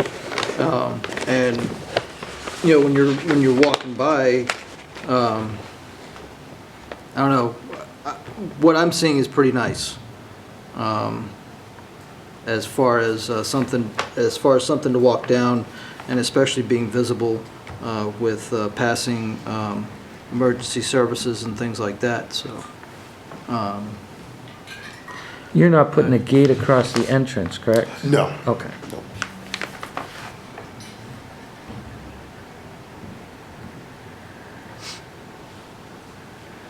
I mean, you're talking about a 4-foot-high black aluminum fence with plantings along the front of it. Yes. I mean, That should suffice. I mean, personally, I wouldn't notice a parking lot. It wouldn't detract, considering that we have a parking lot right next to it, on the other side of it. Yeah, but I can't. Across the street, I everything. can't see, then I look at, next year But- somebody but- buys that property. I understand where you're coming from, but when you're looking at requiring a certain height to hide things, but you're talking about making it nice to walk through, I mean, it's I don't know what, walking by something that's 2 foot high and with a nice black fence and nice ornamental and stuff like that, it's just as nice as walking by something that's a 6-foot-high bush. right, but I'm more concerned about if we're gonna allow this variance in regards to the parking in front of the building, that the parking lot be obscured, that it be hidden from view, which is almost the exact wordage of the bylaw. Because I'm willing to work with the 20-foot required vegetative setback. I'm willing to go with 10 feet if we can work with what we've discussed, hedges on one side, and talk about what's on the other side. But part of our problem in the downtown, and it's difficult to attract business or tourism, is it's not a walkable town. And a lot of it was built in the 60s and 70s with the parking lots out front, and you know, who knows how long that the buildings over there are gonna be owned by one person. And when they come in, are you gonna say, well, we allowed it across the street, we have to allow it here, or are we gonna go with what the bylaw says? But we're not disallowing. Right. We're not allowing something that's really against the bylaw.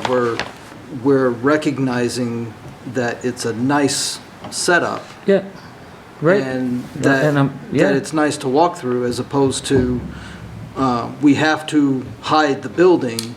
I'm not worried about hiding the building, I'm worried about hiding the parking lot. Oh, okay, hiding the parking lot. I'm not looking for 100% screening, I'm looking for a reasonable amount of screening. So you would be okay with a bit of higher screening where the cars are parked opposed to across the whole entire front? But No, if you go across the whole entire front, I'm not gonna have any real issues with the fascia of the building being exposed. If we're going for something along 6, 8 feet across the front, the majority of the building will be obscured from walking and driving, as do have will a 4-foot-high the fence. parking lot. yeah, and we also have, don't we have the dogwoods Are they that are along the front deciduous? there? We do. Those are 7. deciduous. Okay, They don't hide anything for half the year. The leaves all fall off of them in October, and then nothing comes back until what, April, May?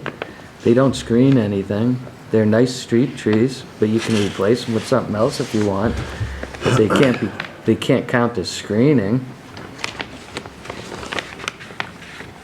I think if we screened If we were to take where we come in through the entrance, and we were to screen six foot high for the first 10 feet to cover, you know, the parking lot on both sides, then that would be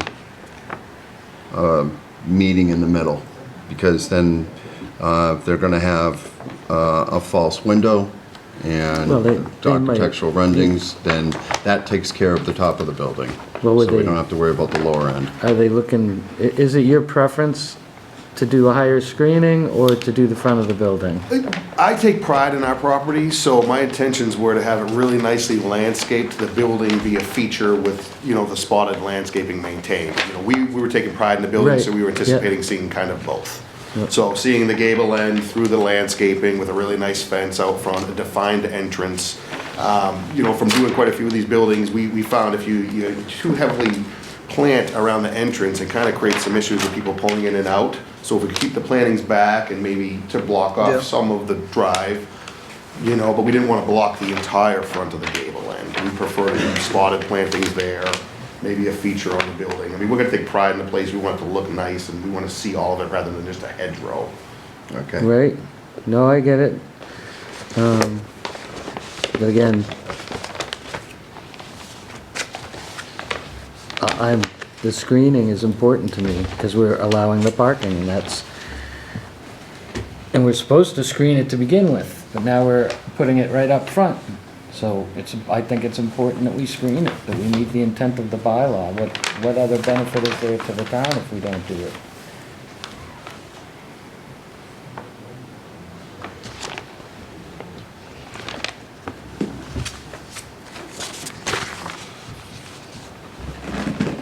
What do we have for a condition regarding that right now? Regarding the screening? Yeah, I don't know that we do it. We haven't gotten to that, so we need to agree. So there was a Yeah. waiver. Typically, the decision says you'll build it as per the plan. There's a waiver request in, but not a condition about screening. But obviously, if we close the hearing and approve this tonight, we'd add that condition, something to the effect of contingent upon a landscape plan presented to the planner and the consulting engineer to confirm there's a balance of architectural elements and horticultural elements. I'm just making stuff up as we Seeing what sticks. Yeah. No, but it would be nice to get both. Yeah. And I think that's what. Mr. Ellis wants to present this, project nicely. So I like the idea of it, and Mr. Shea is right. We need to screen the cars because we're waiving it, you know. Yeah, sure, So, So we if would we have added- that condition to be contingent upon the screening, at least from the cars in the parking lot.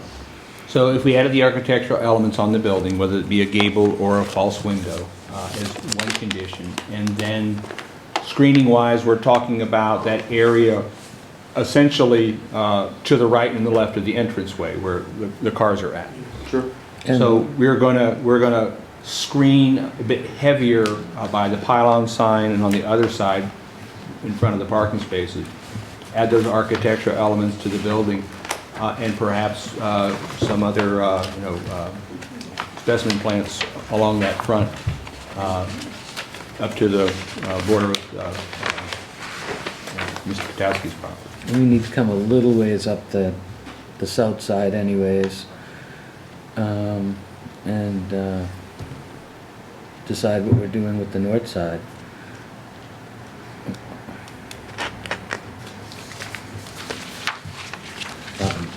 Again, I'm fine with hedging or something lower, because sap can be a problem, trees can be a problem. I believe they said that they would put in a hedge. Okay. Yeah, I'll do a natural planting course or a hedge. We can submit something, no problem. I know after you get a privet hedge established, they're pretty hard to kill. Yeah, that's why I'm saying privet, because around the pools, I mean, people dump pool chemicals on them, Yeah. salt, they just do really well. They're very hardy, they're slow growing. you know, that would be a good option. Now, are the dogwoods out front street trees that are required under some law in the town?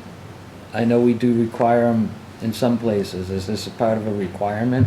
No, we like horticulture and Okay, plants, because so it's, if yeah. it was a requirement, I mean, I'd be willing to work with that to, you know, move things back for better screening and get rid of them and. Yeah, I'd fill the whole property with plants, as many as I can if I could. I love plants and trees and, you know, so, yeah. No, we like the dogwoods. We wanted to see the different colors, different textures. So each season, as we said before, you know, the deciduous trees won't have leaves, so we're not looking at a whole bare landscape out front. And your snow removal area will be kept to a point where it won't drain onto another property? Yep.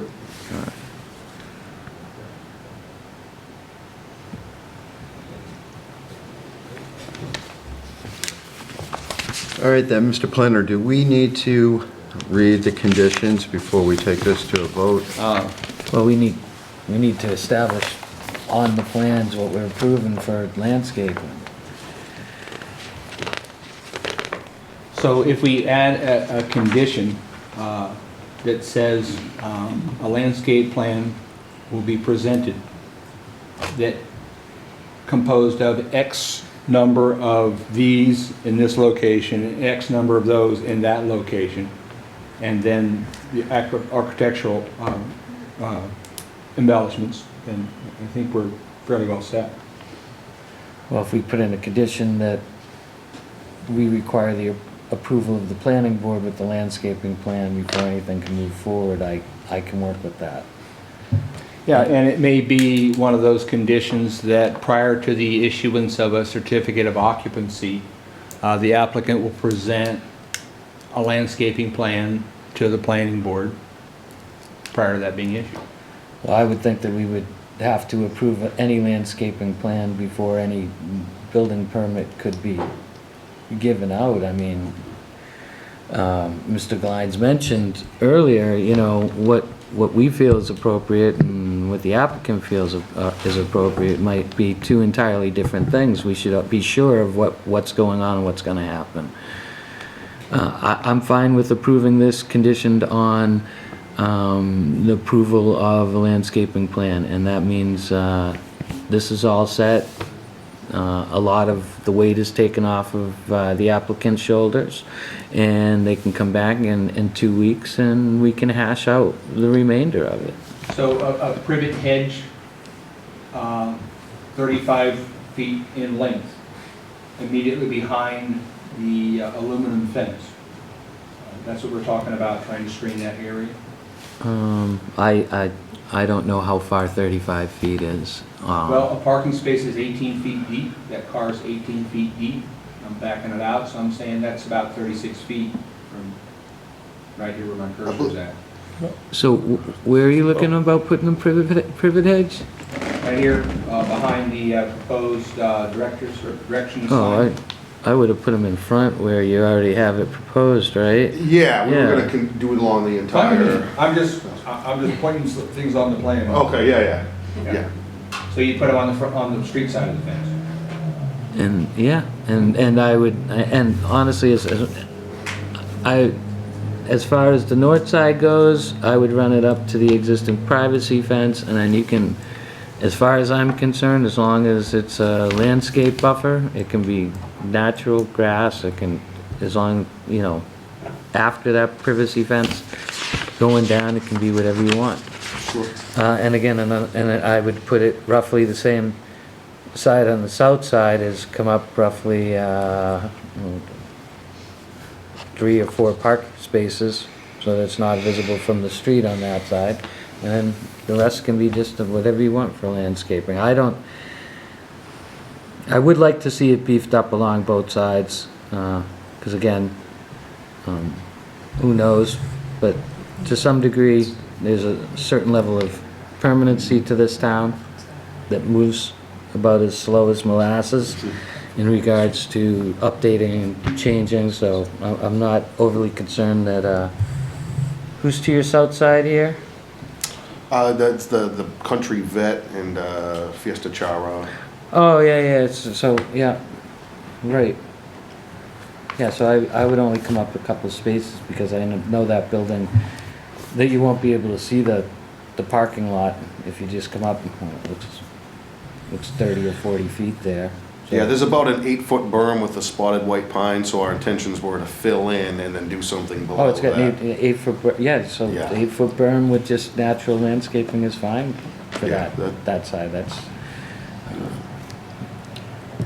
All right, well, I don't want them to have to come back. If we can, Yeah, I can weigh in on that. Thank you. Andy Glines with Fuss and O'Neill again. I know the town planners provided plant material list of native plant materials previously, so I think he can reference that in the condition, and then we can just specify, a width and a length along the north side that plant palette would be used, and then the applicant can determine what variety from that list they'd be pulling from, and then they'll all be low-maintenance native material. I prefer a mix. Yeah, but that way we're not asking the applicant to come back with another landscape plan, and then the applicant has some clear guidance that, it's easy for them to document that they're meeting that requirement, because it's from a state planting schedule. So off the top of my head, I don't recall what that is. Yeah, this is University of Massachusetts, a Dartmooth pollinator species.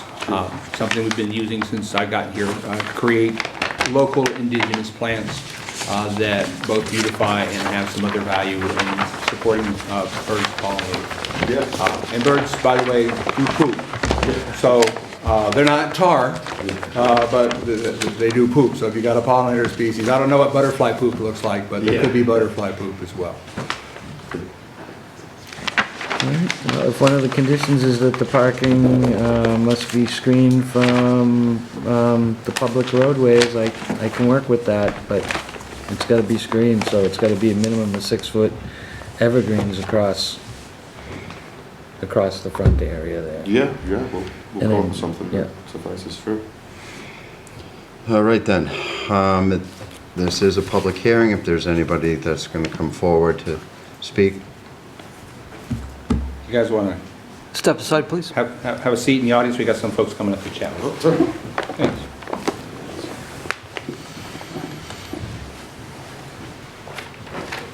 Hi, folks. Karen Lapham, 67 Main Street. I look forward to this new building, I guess, even though it's hard pulling out of my driveway at times now. I just hope that we can remind, when and if this new project does begin, that this person works within normal hours. That the weekend he decided to cut all the woods down over there, I listened to him for a whole entire weekend and half of the next one, so I just hope that they're not going to be working on the weekends. And that's pretty much all I have to say. All right, thank you for that. That way they did hear that, so it would be nice if you could respect that. Thank you so Yes, much. sorry. Appreciate it. All right then. I'm going to ask for a motion to close the public hearing. Hold on, I just have one more thing for you guys, and I'm pretty sure that we covered it once before, and it has to do with lighting pointed towards the street. Just, because we've been at this for quite a while, so I just wanted to make sure that we had covered this before, that any lighting that's street side for you guys that you're producing doesn't invade the neighbors, the residential neighbors across the street and stuff who's. Sure. Yeah, the new LED lights we used to do at my other building, I mean, we'll have those dialed in. You won't be leaving the property. Perfect. Absolutely. Thank you. I'm good. All right, could I have a motion then? Close You can public have a hearing. motion Thank you. to close the public hearing. And a second. Second. Further discussion? Hearing none. John Gasky says aye. Mr. Shea says aye. Ellen Sedillo says aye. Mary Ellen Williams says aye. And Kevin Robertson says aye. And can I have a motion to, So can we just clarify what that condition is for the landscape? Because we had a lot of conversation, I just want to make sure we're got one solid line of text. I believe Connie wanted 6-foot screening. Say again? 6-foot high Six screening. or 6 foot minimum evergreens that screens the parking lot from the public way throughout the year. So they're gonna have to come up somewhat on the north and south side. I don't mind the hedgery in the north side because of the cars that might be there. But if they're gonna go higher, if they're gonna go 8 feet, then I don't mind reducing the facade on the building too, so I don't know where we as a board stand on what are we gonna do with that? Were we gonna require windows, valances, fascias? They want the front of the building to look good. So Right. they want to, they want to give us the screening for the cars, and they're going to take care of the front of the building that's seen from the street Okay. by designing it with architectural renderings and a false window, correct? Yeah, absolutely. So we Okay. talked about an eave or an overhang and maybe a fake window from mine. So are we looking at a combination of That's. I think that's fine Mr. with Shea is trying to make it so that you don't have to go overboard on the front of the lower part of the building. Right. Sure. Because he's asking for the screening Yeah. with the arborvitae's. me. So if we're gonna go with a minimum 6 feet, then I'm quite happy with. All right. Did you get that, Mr. Bob? So- Minimum 6 feet? 6-foot high evergreens to screen the parking lot from the public way. I'm pretty rock solid on that, right? And architectural elements for the building? We talked about the gable end window, and if you come back, I Sure, sure. can't remember what the other architectural. Richard Ellis again. Fascias. We were considering like a small eave soffit across the front of the building at the top of the wall with some lights, and then we could do a false window up top, That'd you know, be a nice something along touch. that, That sounds great. so. Okay, you get that, Mr. Bob? Fake window at the top, Yep. even soft, all right? All right. That having been said and written down now, can I have a motion to accept? Motion to approve Ellis Carver Realty special permit for 62 Main Street, Carver. In a second? Aye. Oh, go ahead. All right. Is that you, Mary Ellen? It was Ellen. Ellen? No. Currently what, oh, no, let us vote on that before we, Further discussion? no, It was seconded. yeah, so we need to vote. We need to vote to open it for discussion. We closed the public hearing? Yep. Yep. Yes. Yep. And now we're opening it for discussion, right? Yeah. Okay. Got a motion Yeah, All right, we have the That's motion, what I'm doing. it's Sorry. motion and All seconded. right. So I just want to know the list of the waivers and the list of conditions that we're looking at. Sorry. Andy, can you talk waivers for me with that draft decision you've got in front of you?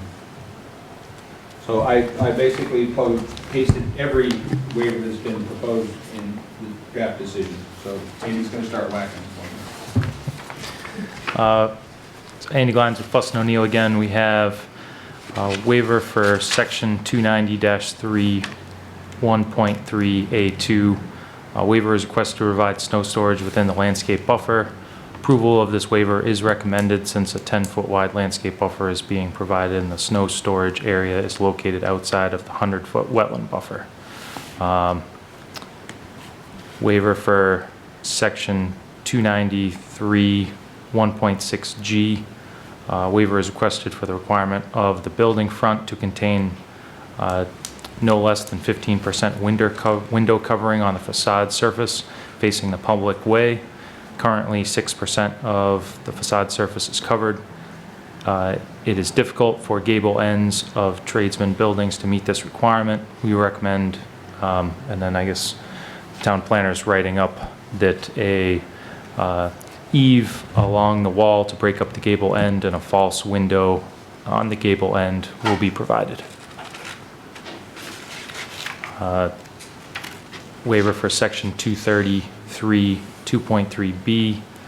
This is regarding, waiver has been requested for no additional landscaping work beyond the use of crushed stone and weed control barrier and a 20-foot wide northern landscape buffer. This is the one in the draft decision we're now revising to include, I guess, I don't know what your draft wording is, but it was the landscape buffer along the northern property line composing of plant material from the UMass Amherst planting palette. And we've reduced it to 10 feet. 10 feet, correct. So a 10-foot wide landscape buffer along the northern property line consisting of planting palette from UMass Amherst planting schedule.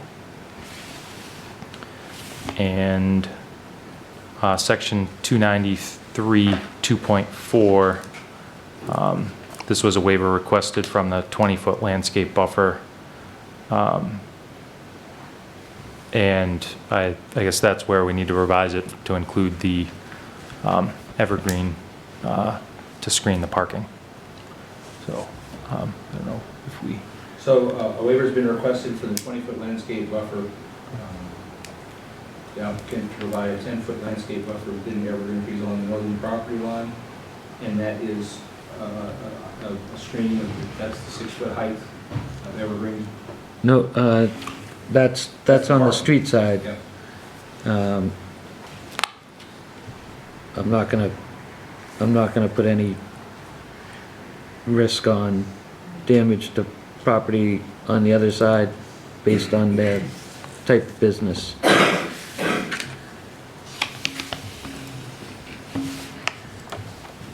So are we just going to waive that entirely? A waiver's been requested for a 20-foot landscape buffer? We're reducing it to 10 feet? Correct. So I just wasn't sure if we were adding other clarification, but right now it reads, a waiver has been requested from the 20-foot landscape buffer. The applicant offered to provide a 10-foot landscape buffer.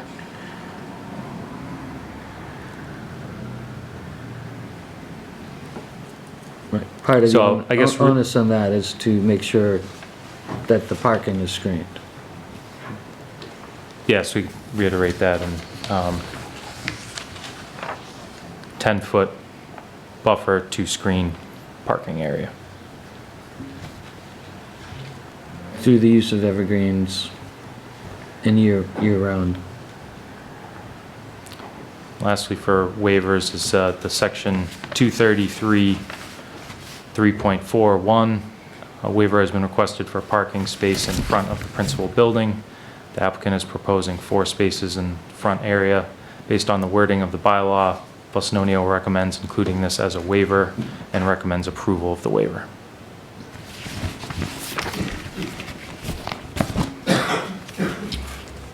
All right, our further discussion was making sure that those conditions were in. And amongst those conditions that we typically have include, has to be constructed as planned, proper operation and management of the site during construction, sediment control. The planner will adhere to conditions outlined in the Carver Fire Department's comments. The Fire Department's comments will be addressed during the building permit review process. That no mezzanine is allowed in either of the buildings without review and approval by the building official and the fire chief. Prior to the certificate of occupancy and use, outstanding balance will be paid. Town engineer will confirm that the site's been built per the plan. The applicant will submit a site permit in accordance with the bylaw, section 3.5. Proposed tradesman's bays will only be allowed to store household quantities of fuel or fluids necessary to the business. An integrated pest management system, so your go-to comment about a rodent vermin control plan. I actually did a little research on that and pulled that from Massachusetts General Law Integrated Pest Management Plan, which I think is a bit more specific. The concern I have about that previous plan is that, you know, it didn't really say what, and we don't want to poison the animals that poison birds and other folks. So in the integrated pest management plan, they talk about that specifically. Storm management system will be maintained. In evidence of vacancies, tenancy changes, the owner will notify inspectional service planning and the Board of Health for any such changes. Provide a test pit for the parking and paved areas of the infiltration system to allow groundwater separation from the bottom of the infiltration system to the shallow high water ground elevation. Prior to the issuance of building permit, applicant will verify that 4 foot of separation exists between the bottom of the parking area and the paved infiltration areas. And the expected, give me a hint, Andy, SHGW? Seasonal high groundwater. Yes, that's what I was going to say. The seasonal high groundwater elevation is based on test pit observations or seasonal high elevation of adjacent wetlands. No public access to the proposed buildings, and 1 monitoring well should be installed adjacent to the parking area infiltration system. And those are our standard conditions. We had discussed berming the dumpster and some type of split rail fence along the 100-foot buffer.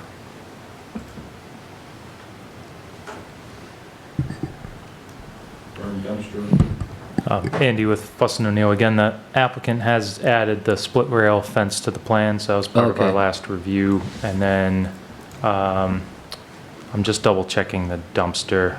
I don't know if the detail. It actually looks like includes it's that. bermed, but I can't tell.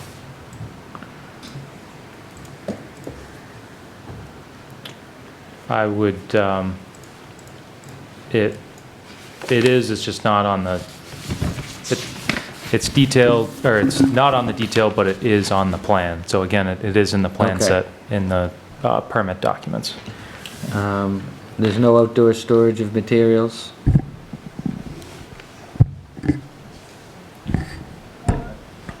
There's no storage yard incorporated into this? What's that gate? Wait a minute, there is. That's the gate. Because we had discussed this, that materials shouldn't be... Right, but that was the area right to the south of Building 2. Yeah, I see it here, and I know we had It's a discussed staging that area for... storage, outside storage of materials was an issue.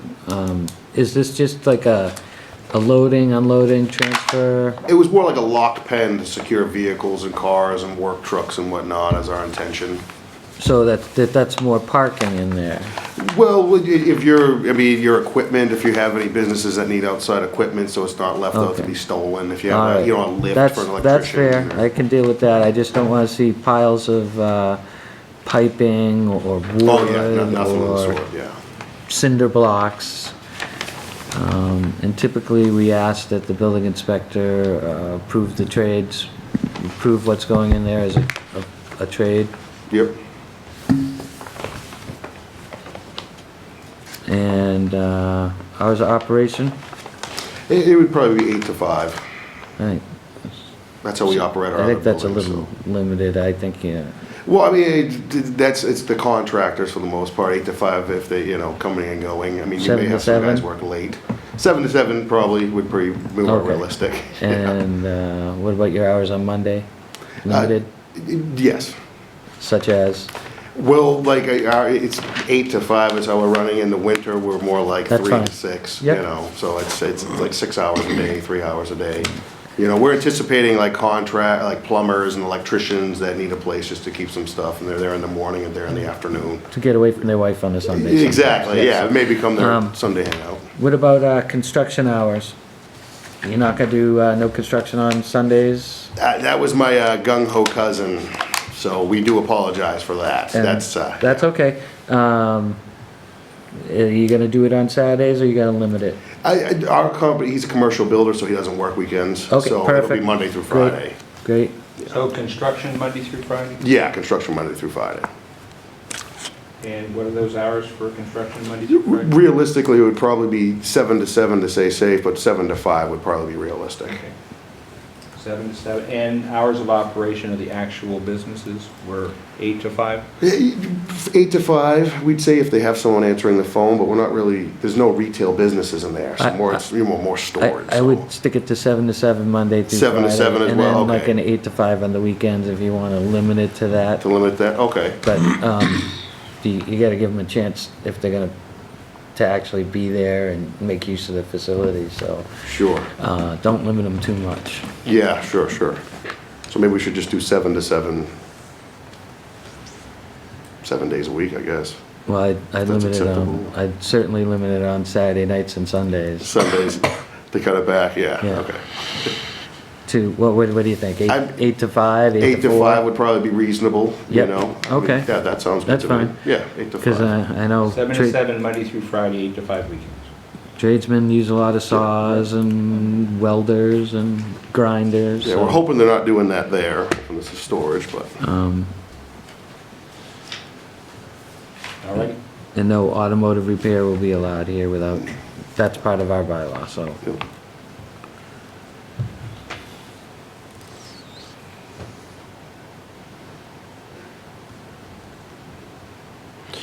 We did have a motion and a second, and we discussed it. So, Mr. Gatsky. John Gasky says aye. Mr. Shea says aye. Ellen Sedillo says aye. Mary Ellen Williams says aye. And Kevin Robinson says And thank you aye. very much, Mr. Excellent. Ellis. Thank you all very much. Really Thank you for appreciate working this. with us, and welcome. Yeah, thank you very much. We're very excited, and excited for this opportunity, so. Awesome. Thank you.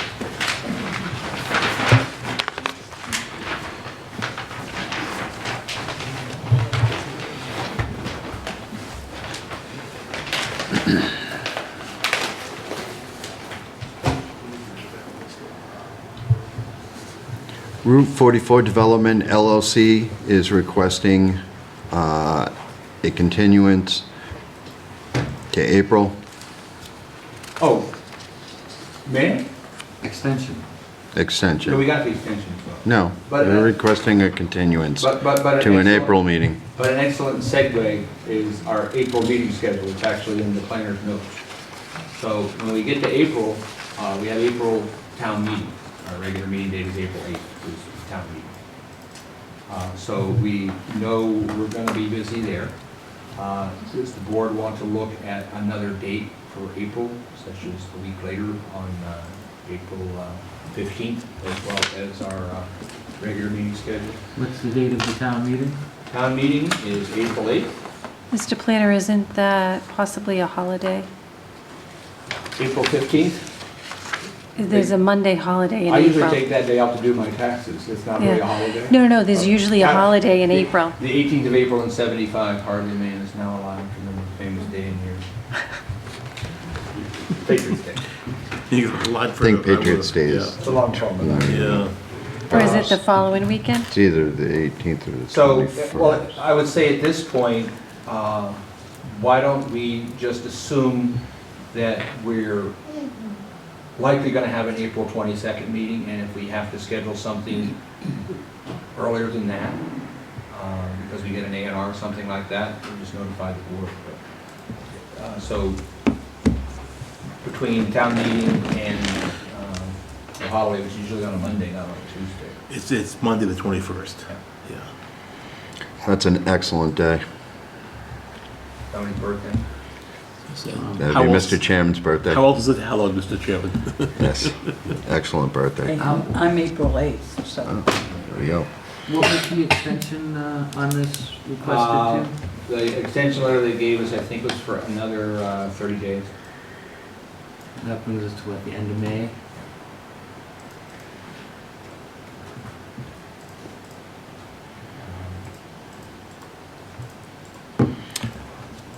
All right, so I'll ask for a motion to continue Route 44 Development LLC To April 22nd. to April 22nd. 2025, Carver Town Hall, room 117. So motion. Second. Further discussion? Hearing none? John Gasky says aye. Mr. Shea says aye. Ellen Sedillo says aye. Mary Ellen Williams says aye. And Kevin Robinson says aye. Metal Solar One LLC, care of New Leaf Energy, is requesting a continuance, 3/25/2025. Looking for a motion, When are we continuing it to? 3/20/25? 3/25. I will so make that motion to continue Meadow Solar 1, 19C Ward Street, Carver, to March 25th, 2025, 7 PM, Carver Town Hall, Room 1. Second that motion. Further discussion? Hearing none. John Gasky says aye. Mr. Shea says aye. Ellen Sodillo says aye. Mary Lynn Williams says aye. And Kevin Robinson says aye. All right, the next thing on the agenda is Renewable Energy Development Partners, LLC, requesting a special permit and site plan review pursuant to sections 290-2-2.3C, Article 3-1, 290-4-3.4A, and Article 5-3 of the Carver zoning bylaw located at 96 Purchase Street, 0 Lee Way, 0 Rear Fosdick Road in Carver, Mass. Assessors map 57, map 58, lot 2-A, lot 2-0 in the residential agricultural zoning district. The proposed project includes a dual-use ground-mounted solar voltaic system on an existing agricultural cranberry bog as part of an agricultural solar tariff generation unit. Applicant is requesting a continuance until 3/25. I'm looking for a motion. I will make a motion to continue the public hearing on renewable energy development, 96 Purchase Street, until March 25th, 2025, 7 PM, Carver Town Hall, Room 1. Second. Further discussion? Hearing none. John Gasky says aye. Mr. Shea says aye. Ellen Sodillo says aye. Mary Lynn Williams says aye. And Kevin Robinson says aye. Number 10 on the agenda. So if I may, Mr. Chair? Yes. So Wenham PV, we have been seeing it for some time now with a site plan review. There is also a public hearing notice as well for the special permit. When they originally made their application, they opined that they were exempt from needing a site plan or a special permit. Town council, in their opinion, said, yes, you do.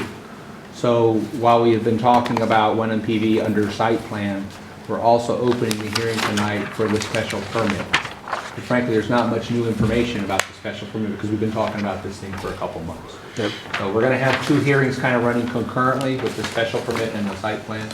I just wanted to clear that up because we probably should open both hearings for the record, but we're not going to talk about one in this hearing and that hearing. We're just going to put them all together. All right. So I will read the special permit hearing, since that's the public hearing. Please. Wenham PVI LLC requesting a special permit pursuant to section 290-3-6 of the Carver zoning bylaw located at 27 Wenham Road in Carver, Mass. Assessors map 100 lot 6 in a residential agricultural zoning district. The applicant is proposing to construct a dual-use agrivoltaic community solar project over an existing cranberry bog.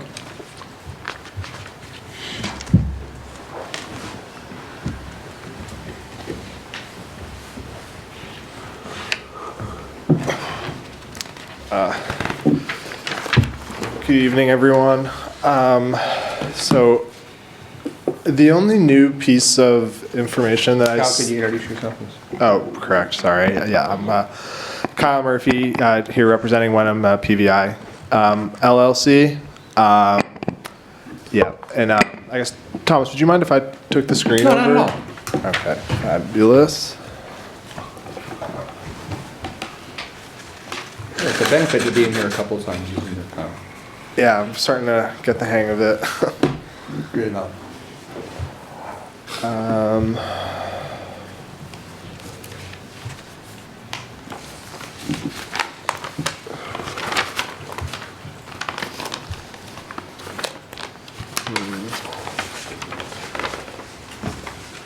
Do I need to, I've got it plugged in. You plugged in over there?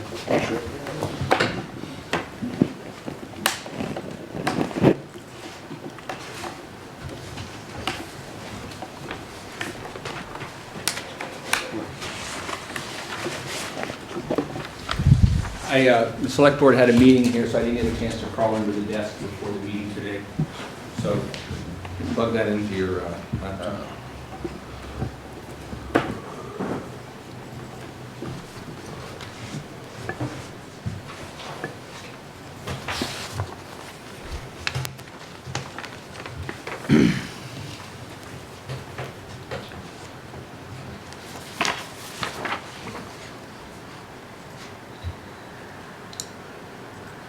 Yay. That's you. That's me. All right, thank you, Mr. Bott.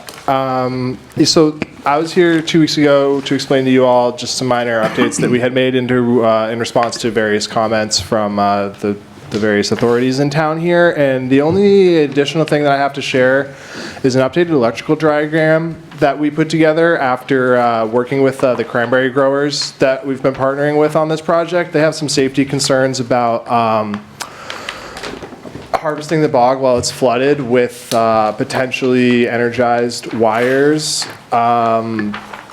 being underground in the area. So to address their safety concerns with this dual use type of project in cranberry bogs that are potentially going to be flooded, we added an additional DC disconnect on the second page of the single line diagram. So you can see the way that these systems work is that there'll be series of strings. This system would have 93 strings in total.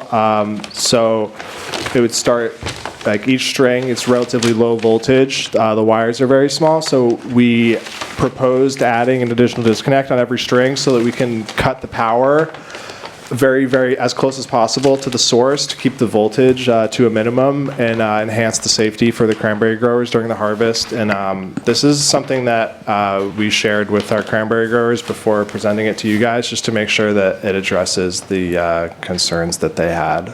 I believe we're gonna have to have the fire department okay that. Okay, the disconnect? To make sure that this is safe. I can weigh Mr. in. Glines? Andy Glines with Fuston O'Neill, town engineering consultant. I guess I'll start by saying I'm not an electrical engineer, but I think what the applicant's proposing is appropriate given my knowledge of solar arrays and the stringing that's involved in wiring each panels together. It's really just a extra safety precaution. That said, understanding the planning board's concern with the change to the plans at this stage, I'd recommend a condition of approval just that prior to issuing a building permit, the fire department can review the revised one-line diagram that the applicant's showing this evening. So is there one disconnect per row, or is it one disconnect per array, or? It's one disconnect per string of panels. The system we have proposed, like with the current design, there would be 93 strings in total, spread across 8 inverters, which comes down to slightly less than 12 strings. Okay, per inverter. so we're looking at, so with regards to the disconnect, so the disconnect's going to be located over at the electronics cabinets, or are they going to be located right off of the in the bog area. structures? Right. I think that is something that I think we'd want to leave to an EPC contractor to finalize. I don't want to put ourselves into like an impossible position in terms of constructability.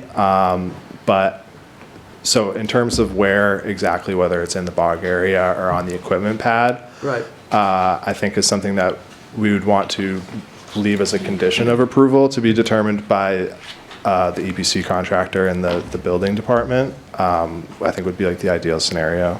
Yeah, well, I mean, my concern with regards to that is that if these, if your disconnect is on the other side of the water, and you're still running cabling to it, Right. and your disconnects are all set up over there, you still got live cables running, even if there's a disconnect, there's a path to ground through the water. Right, right. Understood, and I think the intent, and the reason why that, like the disconnect would still add safety in that situation is because by isolating each string, we're keeping the amount of power flowing, the amount of power that could technically leak if there's like a fault, to a lower level. Right, it does help some, but, yeah, my concern would be that, somebody goes and enters the water. I mean, Right. more than likely, if there's a problem, you're gonna blow all the inverters anyway. Yeah. But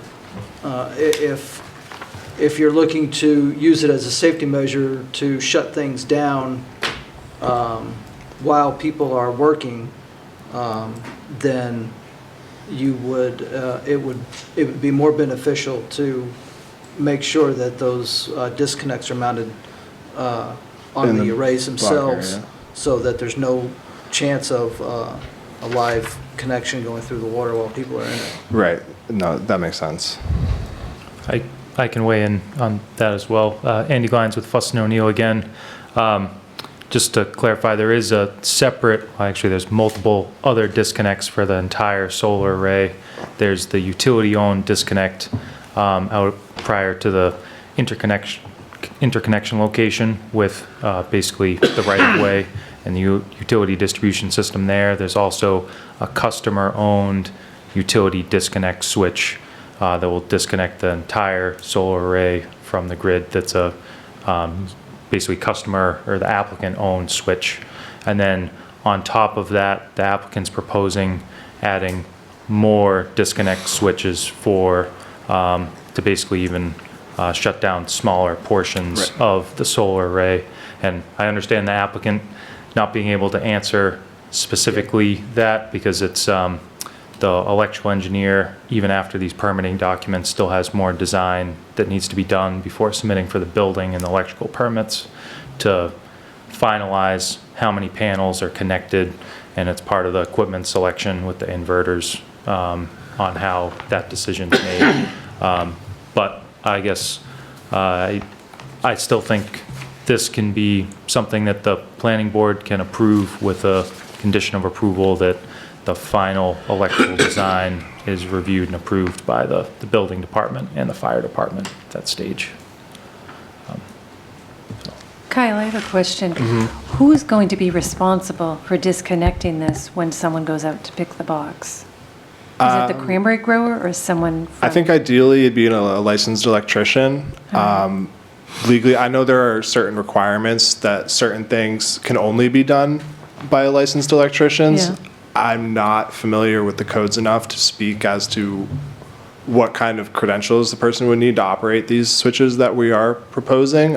So for them to go out and maintain the bog, they're Well- going to have to coordinate with an electrician. Right, and this additional disconnect that we're proposing would only ever be operated when the bog is being wet harvested. So Harvested with a metal machine, yes. at most once a year. Yeah. So I think if it is required to have a licensed electrician operate this switch, I think it would not be an excessive burden to have Okay. our grower coordinate Well, I would just, with them. I would think that it's a very bad idea to put it on anybody else's shoulders to have that responsibility. Oh, okay. So you would want to require a licensed electrician to operate this? I would imagine that's what Yeah. it should be, because I can't imagine that a cranberry grower or someone Right. maintaining those bogs would want that responsibility. Got it. And I don't Okay. think you would either as a property owner. I Yeah, think that would from be a best, liability yeah. standpoint. Okay. Yeah. So that could, I can weigh in on that comment as well. Andy Glines with Fuss and O'Neill. I agree with that recommendation and comment, and maybe that's something, if the applicant's amenable to it, could be added to the operation and maintenance plan for the bog. So again, I think, although it's a very important comment, I think that's something that probably be added as a condition of approval, and then the town planner can verify that that language is added to the operation and maintenance manual. Thank you. Yep, we're supportive of that. One more question with regards to the cabling. Are the cables coming off the panels, are they going to be buried under the bog to come up to the electronics pad, or is it going to be just laid, is it just going to be laid out? Oh, like on the ground level? Yeah. I Like think through conduit or whatever? Yeah, well, I mean, for sure in conduit. I think my expectation personally is that it would be underground, but I think I would go back to, I guess, previous comment. It'd be, I guess, the electrical engineer at the. Right, yeah, I just didn't know if it was, if that part had been designed Haven't- out and laid out yet. Not. Because that would be Right. my, if the cable's underground, it alleviates some of my stress with regards to Because safety. I guess it would be grounded. Yeah. Right. Understood. Just Andy Glines with Fuss and O'Neill again. General comment that the applicant will need to comply with all state and national electrical codes which cover this. There's multiple ways to protect the wiring. We have seen developers install the wiring actually on the racking of the panel itself, but then there's different protections that are needed for that approach versus underground. And then I'm thinking about once it leaves. yeah, and I guess I agree. It's something I guess the electrical engineer and the property owner would want to sort out, because obviously there's more disturbance to the bog if things are run underground, and but then putting it underground would, I agree, make the array safer long term. So that may be something that they want to do. But again, it's I don't know. It's going to be based on, it's going to be based on code. Yeah. Yeah. Yeah. Have we received a variance from the ZBA? Yes, but I'll get to that in just a moment if I could. So just to be clear, we're looking at 3 additional potential conditions. Prior to the application of a building permit, the fire department will review and approve the revised string wiring diagram. Final electrical design to be approved by the building and fire officials. And add the switch off to the operations and maintenance agreement. Just want to make sure. Clarify the electrician would switch off. A licensed electrician. I wonder if that would be the electrical inspector would work in conjunction with that. Oh, Will has been all over these things. Okay. He's working on Tremont Street right now, and they've made a few changes in the wiring to get by Will. And Will's sort of invested in the community here, in addition to just being a building commissioner or electrical inspector. So those are those 3. So to your question, Connie, in the draft decision that I put together, I noted that the Carver Zoning Board of Appeals granted the frontage variance case 106-0R on February 12th, and filed with the town clerk on 2/25/25, and the Carver Conservation Commission issued an order of conditions on December 19th, 2024.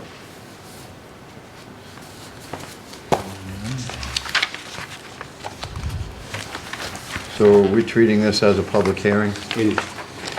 So, after, I just wanted to ask, Mr. Glines, was there anything? Andy Glines with Fuss and O'Neill again. Let me just pull up and get the right date for reference.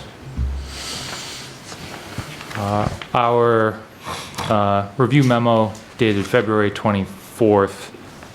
We included a statement that the applicant has addressed to all our comments, and basically that memo just included recommendations regarding waivers and potential conditions of approval, which the town planner incorporated in the draft decision. And I did review a version of that draft decision this evening. So no further comments or recommendations at this time. Yeah, the one waiver, if I may, was to section 290368, Proposed array height is 10 foot, as shown on the solar panel detail sheet 5-1. The 10-foot elevation above the bog is needed for the operation of the array as well as the bog operations. The applicant will need to request a waiver of this array. I believe that Fuss O'Neill recommended that way. Yeah, I can speak to that. Andy with Fuss and O'Neill. The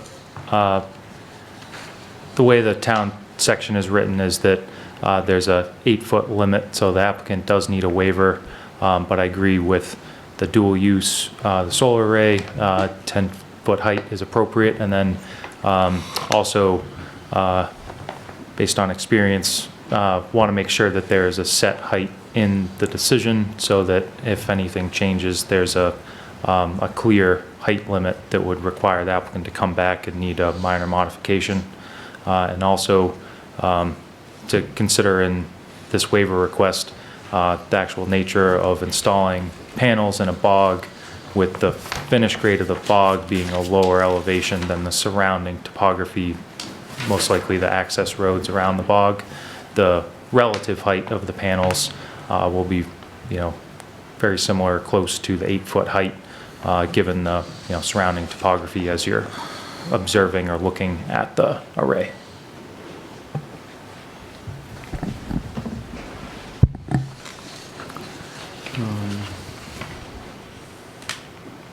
I noticed, excuse me, in your operations plan, the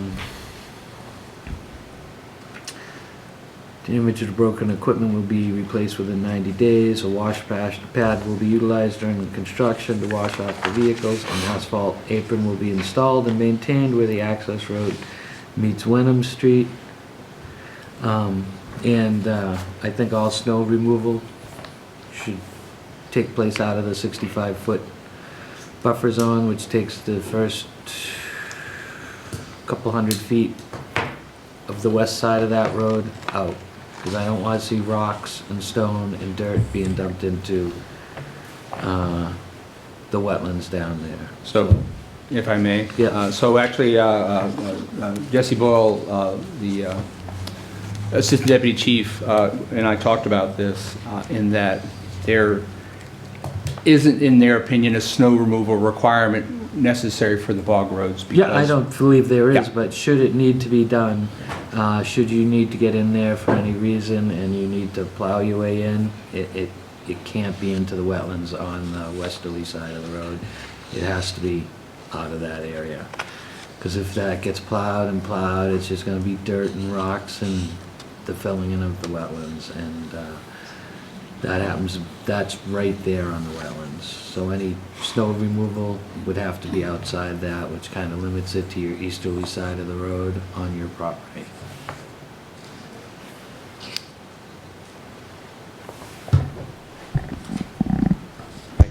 I can weigh in on that. It sounds like the Andy, who are you?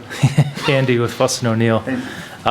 Just which direction the plow blade would be facing when you're clearing snow from the road. Is that the intent of the comment? So that snow Yes. storage, snow removal can still be done within that buffer area. It's just the snow Yes, storage it- has to be You on just the can't east side of the dump road. it, yeah, you can't dump it in the wetlands, because it's all, it's rocks and dirt, and it's all of that that comes up with whatever gets plowed, and that's just problematic. As it is, I think we're being pretty generous with our use of the protected areas in regards to accessing this site, with the widening of the road, the installation of poles. And I understand that one of your recommended conditions was that we define acceptable use. What materials are acceptably to be used for the poles? Correct. So I guess before moving off the snow plowing again, I think that's something that language that could be added to the operation and maintenance manual, as long as the applicant's amenable to not storing snow on the west side, or intentionally storing snow on the west side of the access road adjacent to the wetlands. Plowing out there, Yeah. plowing into it.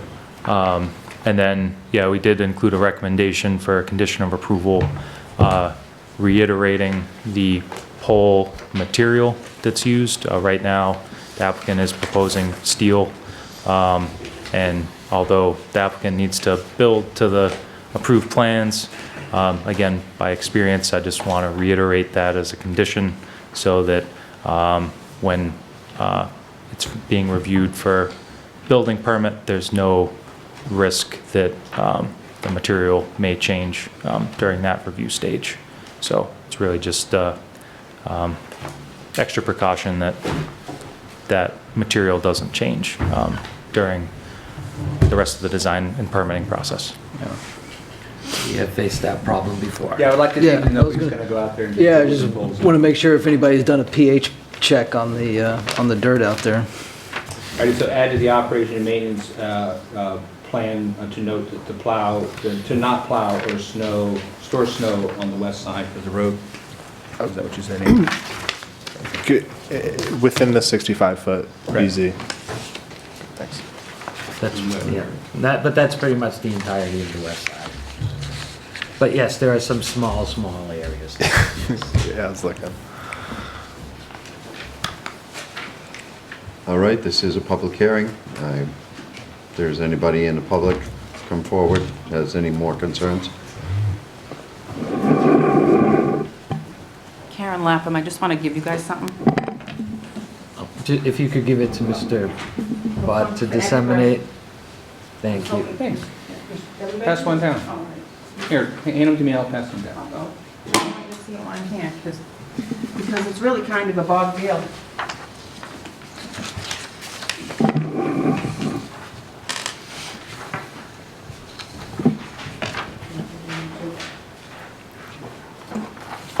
It's Karen Lapham, 67 Main Street, 37 years in Carver. I just wanted to make a point here about all this cranberrying that we don't seem to do like we used to do here in Carver. But I was at this restaurant in Florida, in the southern part of Florida, and this is their menu. This is their title, and the whole back of their menu is about cranberry bog. And wouldn't they be surprised to think that this isn't how we have cranberry bogs anymore, or cranberries? So I take pride in the fact that I'm a Carver resident and that I've lived on cranberry bogs my whole life in Carver and my whole life in Hanson as a child. And we never did this stuff or any of the earth removal or all of that. But I just take pride in the fact that I'm a cranberry person, and I feel like a lot of our town's not anymore. And I don't like these projects, and I try to be for them, but I'm just not. If we're worried about turning a switch off and on for a cranberry bog, that's kind of scary to me. What if a dog or a child fell in there? Thank you. That's for these 4 items, 8, 9, 10, and 11. Sad. And we discussed the ability of animals to get in and out with the fencing. Yep, it's, you have a detail in the site plans. That I can show you. Fence detail, chain link fence, 7 feet is what is required for the code.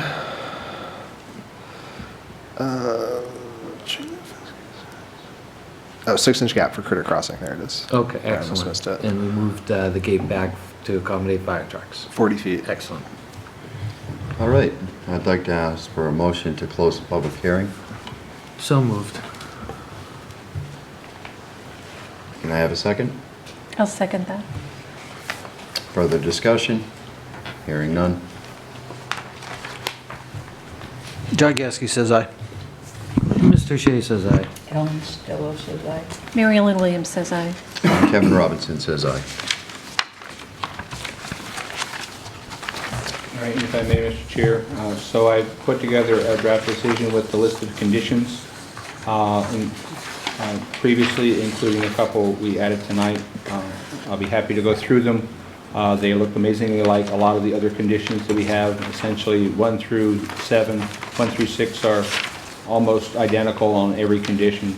Condition number 7, I provide a site-specific stormwater pollution prevention plan, a SWIP to the town planner and F&O prior to the issuance of a building permit. Condition 8, per section 290363F signage. If not provided to the planning board earlier, signage information in accordance with Article 3.5 of the Carver sign bylaw shall provide that in the final construction plan set submitted to the planning department, All signage at the entrance shall be approved by the fire chief and include the identity of the owner and provide emergency contact number. Number 9, no chemicals shall be used to clean or maintain the equipment. Condition 10, per section 29365C, annual reporting is required.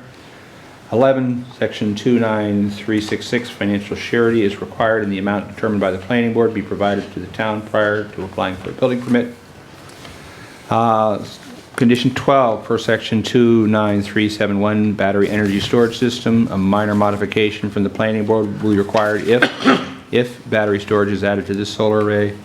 And 13, post materials will be limited to galvanized I-beam as currently proposed by the applicant. And then we had the other conditions we had talked about adding to the decision previously. If I may just ask a question, why would battery storage be considered a minor modification?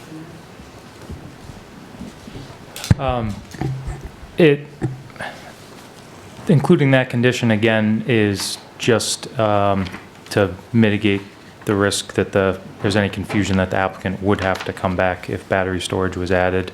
If they made any other changes to the array size or site disturbance, that may trigger a different threshold of review. But just to be clear that we have had other applicants and other municipalities, including Carver, get solar arrays approved without battery storage, and then due to incentives and reassessment of the project, applicants have come back to add battery storage to a array that's previously proposed. And just reiterating again that the planning board, the town's engineering consultant, Fuss & O'Neill, the building department, and the fire department would all get a chance to review that again if that component was added that's not currently proposed.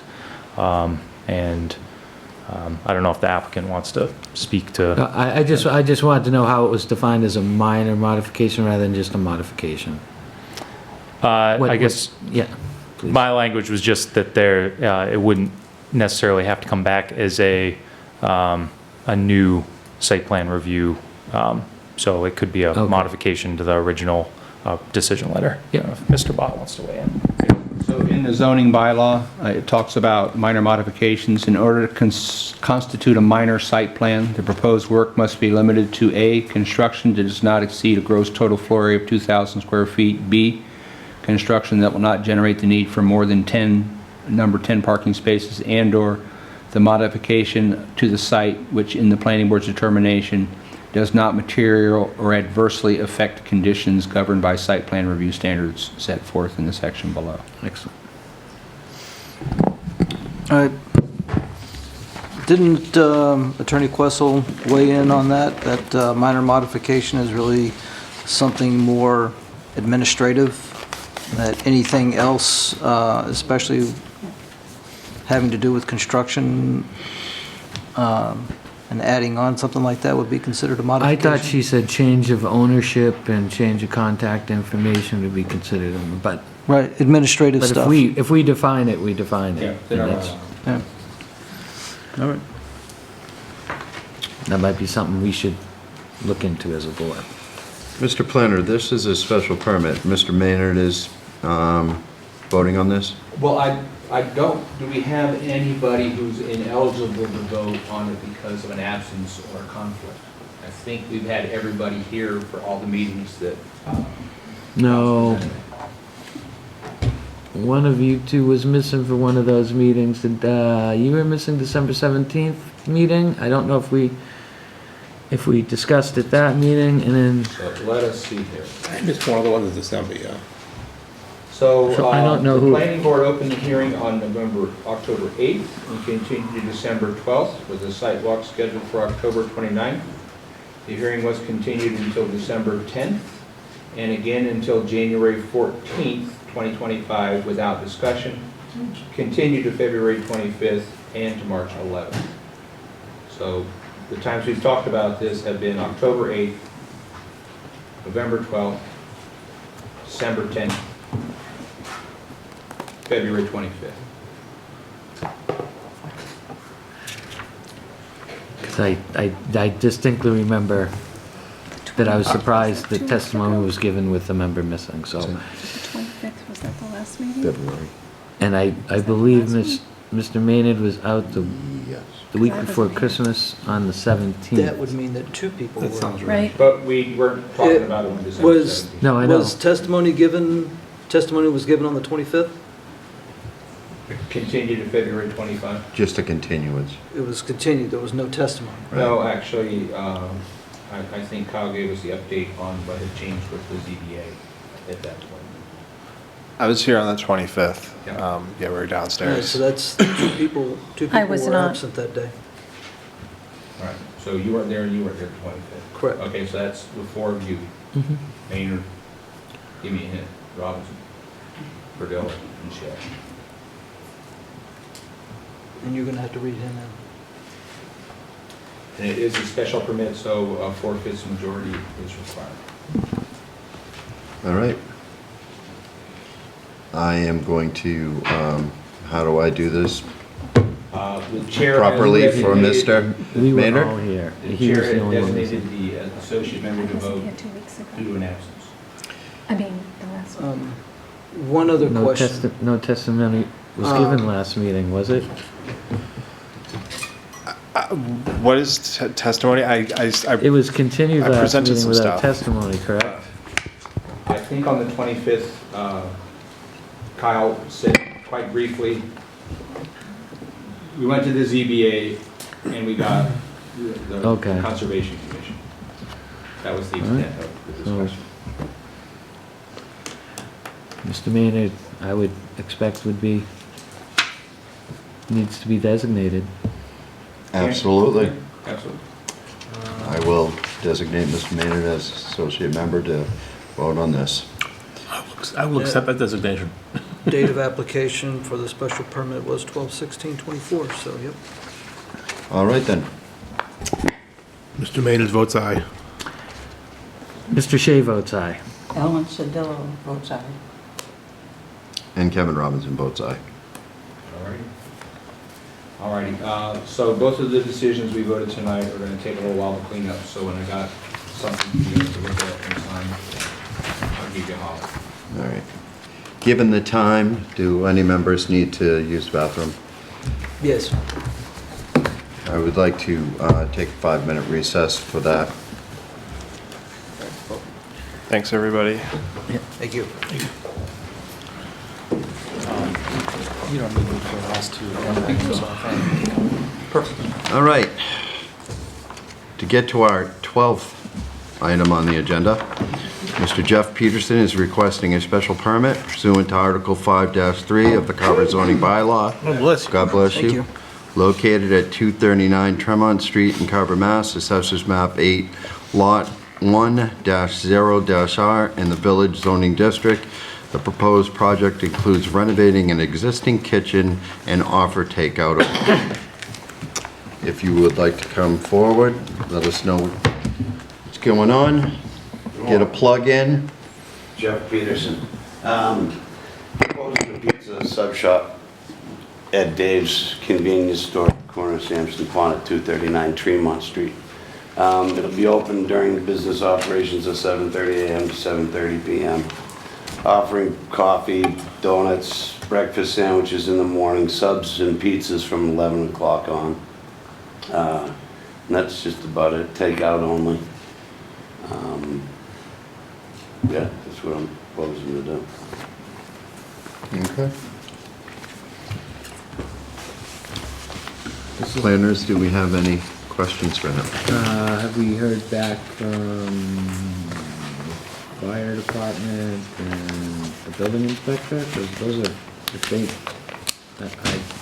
it's inside an existing building, so as long as it's okay with those guys, Mr. Bott, can you speak of that? Yeah, typically, for something like this, it's a special permit via the regs, but it's more like a tenant finish for the building department. So anybody who came in would have to comply with building, electrical, and fire equipment. right. You may recall when we were doing the Good Bird, there was a lot of discussion about the AMSOL fire rigging and things like that. The I believe that if the board was so inclined to vote to approve this, they would approve it subject to the permitting required by the building, electrical, and fire departments. Thank you. And this is replacing an existing, It was a kitchen, it was a takeout years ago before the owners that have it now come from another country, and they tried to run it, and they told me flat out they just couldn't run it, so it ended up becoming a storage area. yeah. It had a hood in there and it had all the equipment in there. Of course, it's all 10 years old and antiquated and no good, so I've gotten proposals from plumber to bring up all the plumbing to spec and code, a 3-bay sink, grease trap, everything. I've talked to plumbing in the health department and everybody's okay with what we're doing. We're just taking a kitchen that's been asleep for Right. 10 years and waking it up.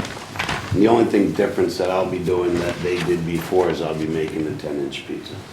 And someone said they had them there, but there's no proof that they do.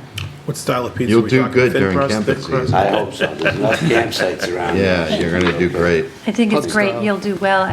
Yeah, it's That's the area that I live in, and as a kid, I would always go to Dave's. You'd be at the beach, Yeah. at the pond, run to the store and get something to eat. And when it went away, it was kind of disappointing. So That's I what I think hear that's from great. a lot of people, and I get I have nothing but positive feedback from the Yeah. community about something that once was good and that has a potential. You'll do very well, I'm sure. Have you Yeah. had past experience in this? I've been in business for the last 15 years. I do medical transportation. I just finished my contract doing the medical transportation with Beth Israel Deaconess. My previous into that was sports arena management. I used to be the manager of the Armstrong Ice Arena in Plymouth for 7 years. I built several stores as a superintendent for a commercial builder in Boston. I built the Vineyard Vines, Fire and Ice restaurants. I've built many different restaurants. And my friend Kevin, who's a restaurant specialist, has got my back. So it's not a big project, but I think it's one that do the community just. Absolutely. So, Thank you. pardon my ignorance, but based on the name of the building that you're moving into, Yes. is this an age-restricted place? No. Okay, just making sure, because Dave's Liquors. and, I didn't ask what kind of ID she Well- had when she went to Dave's Liquor Yeah, as a kid. I wasn't going to go there. Like I said, Well, I had one, so that's not the issue, but no, anybody could go in. It's a Okay, yeah, I convenience, didn't it's a know. convenience store. Okay. Okay, Great yeah, feedback, I knew that there so- was one over there. I wasn't sure if that was Yeah. Dave's, because I live to the north over there. Yeah. I don't really go in down south, so. No, they sell everything, you can go in. Yeah. And if you're of age, then you can buy alcoholic beverages, Oh, yeah. All right, Yeah. good. Or they have Yeah. seemingly genuine documentation. Yeah. All right. This is a public hearing. If anybody would like to come forward, please do.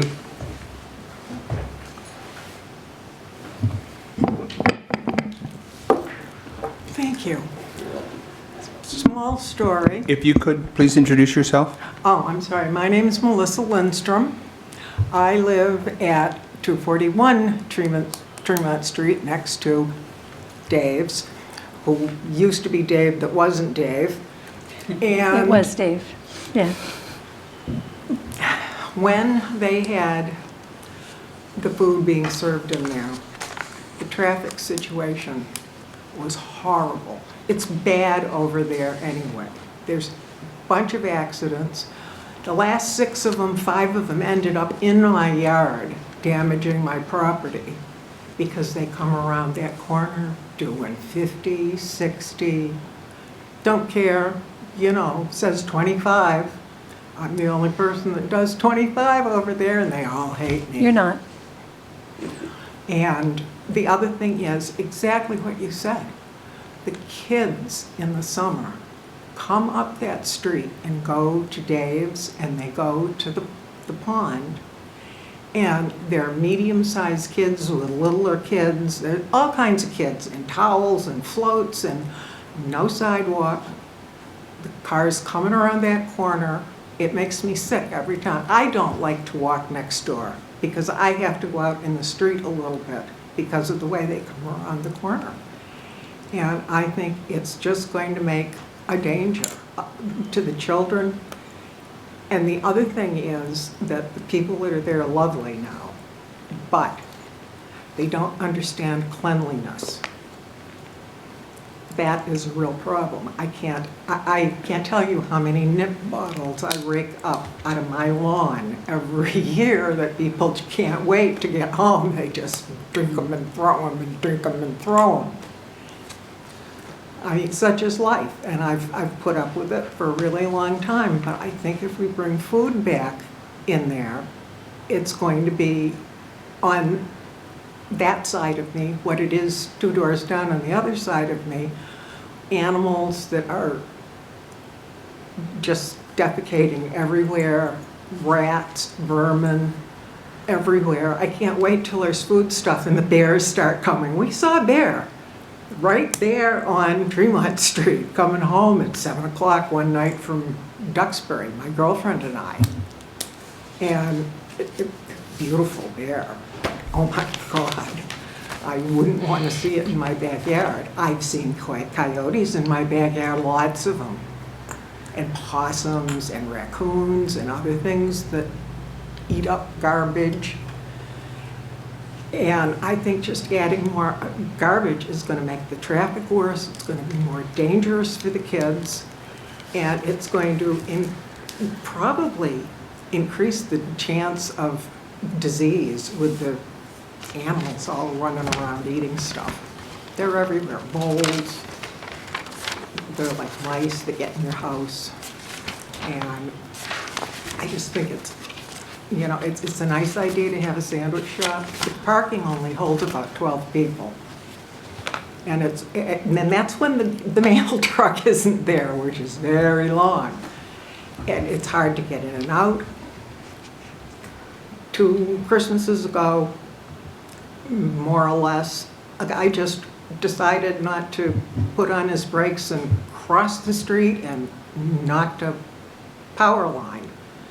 Practically ripped it off my house, blew out all of my electronics, and it took a month to get everything fixed. And I can't see. The trucks used to come and park all up and down the street, running their diesel for all the time it took to go in and get their beer and their sandwich and their whatever they were getting. I don't know. I've lived there for 30 years, and I've seen it pretty good. It's pretty good now. It was pretty bad before, and I think if we add food to the mixture, it's going to attract just more stuff. I mean, and if it's good, it's going to be worse. I don't want to interrupt you, and a lot of your concerns are valid, and I'm not here to describe it, but going forward with this sandwich shop isn't run by them. I'm not working for Nanu. No. It's a separate entity within an entity, which will be monitored by the Board of Health, and the Board of Health has described to me what they want as far as from everything from flooring to wall coverings to everything else.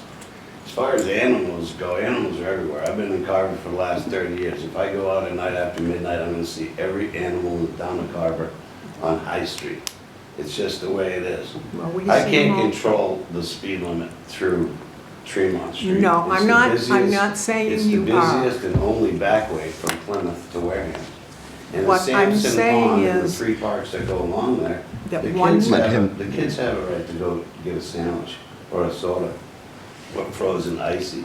It's not, I get it, like you said, I'm just trying to do a positive thing in the community, and I hope you support it as well. I understand. We do have to hear her concerns, so. Absolutely, and I want to hear them, because I know then where I can improve moving down the road. I can ensure there'll be locked dumpsters. I can only ensure that I do things properly the way the town wants them. It's the only promise. I mean, as far as traffic goes, everywhere you go in the South Shores, traffic's increased by, it's just a growth in every community. It's just nothing, it's not negative. No one likes 100 more cars a day. And that is a corner, but it's a very busy corner. It's got the post office, it's got a general store, it's got the agent for the elderly, it's got everything right there. I respect your concerns, and I'm glad you're here to voice them, I really am, because it helps me be a better businessman. Well, I do know the one thing, the speed limit over there is 25. because a little girl got killed about 35 or 40 years ago there. And the speed limit got changed because it was, I'm told, the police chief's daughter. Long time ago. My sister's lived here even longer than I have. And I just can't see that adding an attractive something that is going to put more traffic on that horrible place is going to do anybody much good. Mr. Bott, do we have the ability to talk to the police chief about possibly putting one of those, I know they were just on my road, a speed sign. We have one in South Carver as you enter. If you're coming in off a, I'm wondering if we Federal can ask, furnace. you know, Right at the entrance to my. suggest to the chief that this would be a They place have one of those to put speed it. signs. they do already. Yeah, but and it's only they've in had one other ones. direction. Okay. So, Maybe a To that- traffic light. Crosswalks would probably be more If I may. Yes. Sometime back, last year, we were talking about 4 potential duplexes on Tremont Street. And there was a lot of concern about traffic and speed and all these sort of things where we previously permitted an ice cream store a couple blocks down. So at that point, with the concerns of the board, I approached Serpide about doing a study for the entire area. And I said, I don't want the study done in the winter, I want it done after Jellystone opens. So we are on schedule for a sort of a South Carver traffic study with Serpide to do counts, traffic counts and things like that after Jellystone is open, so we have the full impact of what's going on in the neighborhood. So you can suggest a lot of things, but those things are all based on, you know, some sort of facts and science and stuff like that. So that's what we'll be looking at with Serpide here in the upcoming summer, looking at those counts and putting that study together. All right, thank you. Could you zoom in on that a little closer for me, Mr. Bott? Sure. What's your trash situation there? Is the dumpster fenced in? It's Is it- not dumped in, but it'll be in the back corner. Right about where your arrow is, back to the left of that back corner. There's a trailer. Right in that back corner will be a restaurant-sized dumpster with a locking lid. Where's your current dumpster? I don't know where they use their current dumpster. But I know for me and the rest, as far as the takeout food, I'll have my own trash. And if I need to put a fence around, I don't mind putting a fence around it to block it.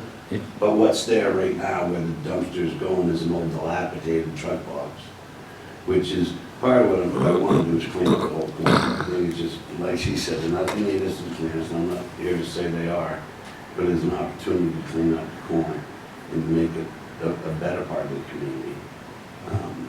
So, yeah. It's an opportunity to improve with a new neighbor. 100%. It should be screened from the public view, and there should be no overflow from it, and we're gonna want a vermin control plan for sure, and refuse shouldn't be stored outside of the dumpster, I think. Go a long way. It's, you know, during the summer, it gets hot and there's smells and... Yeah, So- well, I thought about that too, because I'm sensitive to smells too, and I've actually talked to the rubbish removal company that I'll be contracting with, doing more than the once a week pickup, it would be a twice a week pickup, to assure there's no overflow. Okay. All right, I see the cap there now, yeah. Looks like the That's- Yeah, when you see that bottom left-hand corner, it looks like it's almost not on that right there. That box is moving, and that's where the dumpster will be That's going. awful, yeah. Looks like they keep their trash right there in front of the parking. If anything, I can see you being there would make an improvement, especially the Board of Health will hold you responsible for making it cleaner. 100%, and also the Board of Health has done their due diligence as far as the grease trap goes in the triple base sink. They have a maintenance program that goes along with it that has a company come in and maintains the grease trap once a month, unless they deem that it's not getting heavy use, and therefore I can do it every 2 months. Okay. Do you have a trash can outside for public use? No, they do, I'm not there They've got yet. a The little previous- bitty trash can. Yeah, there is yeah. one. I mean, Okay. those are all upgrades that I'll be. Okay. making to the- I think that's something we should. They've refused to put a trash can out in the parking lot. So people come and they get their beer and they get their whatever they get, and they throw all the stuff over the fence where the cars are parked, down at the bottom there. And there's an access road to the Lakeview Street property.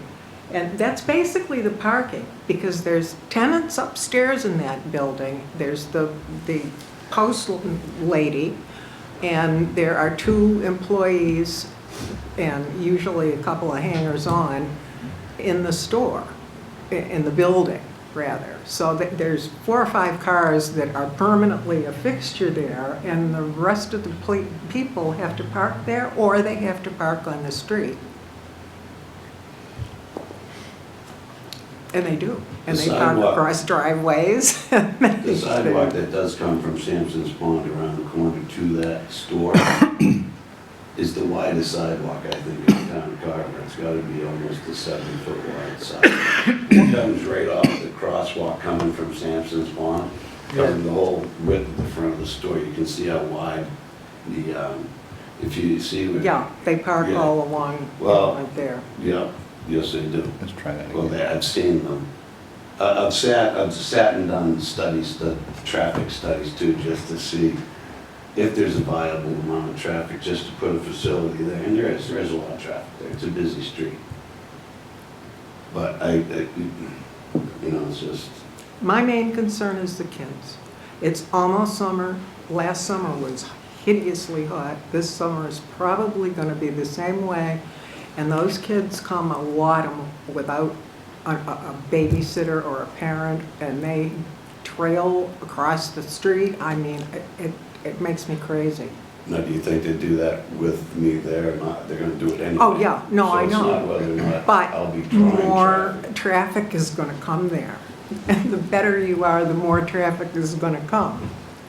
You know, and that's a horrible kind of analogy, but it's true.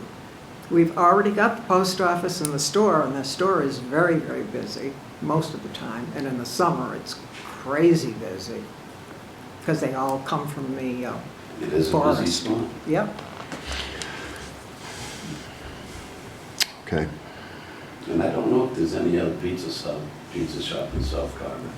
No. Not yet. Everybody goes to Giorgio's. Let's see what happens.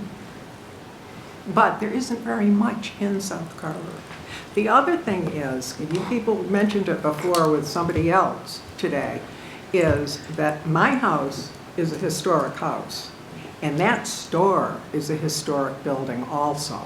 And I don't know if the Historical Society can do anything about it, but my house was the original store for Cranebrook.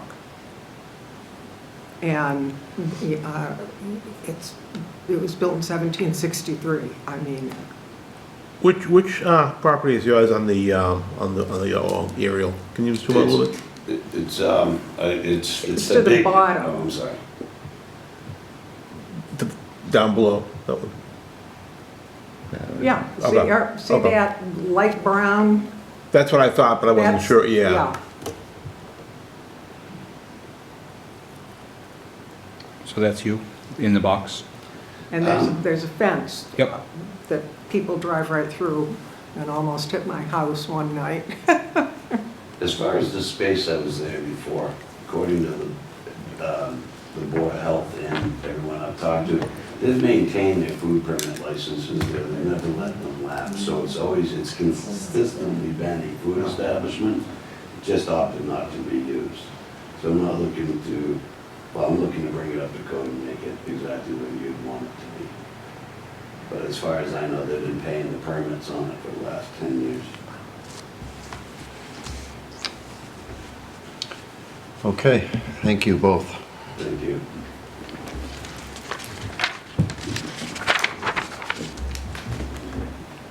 So there will be a SERPID, there is going to be a SERPID study? There is. Okay. And I mean, our police Chief has to be aware that, you know, this is a heavily trafficked area. So I would think that we could just, wouldn't he, as well as the fire department, be informed that there'd be a new business coming into town? Yeah, when we have a special permit application, it gets sent out to everybody. Okay, I don't think we've heard back from everybody at this point. All right. But this is opening night of the hearing. I wasn't sending this to Andy for any technical review because we're not building. Right. We're not adding parking spaces, we're not building a new building, we're not changing the drainage composition. Yep. So this would be recommendations from Board of Health that we look, or the health agent, that we look to see for those sort of things. Okay.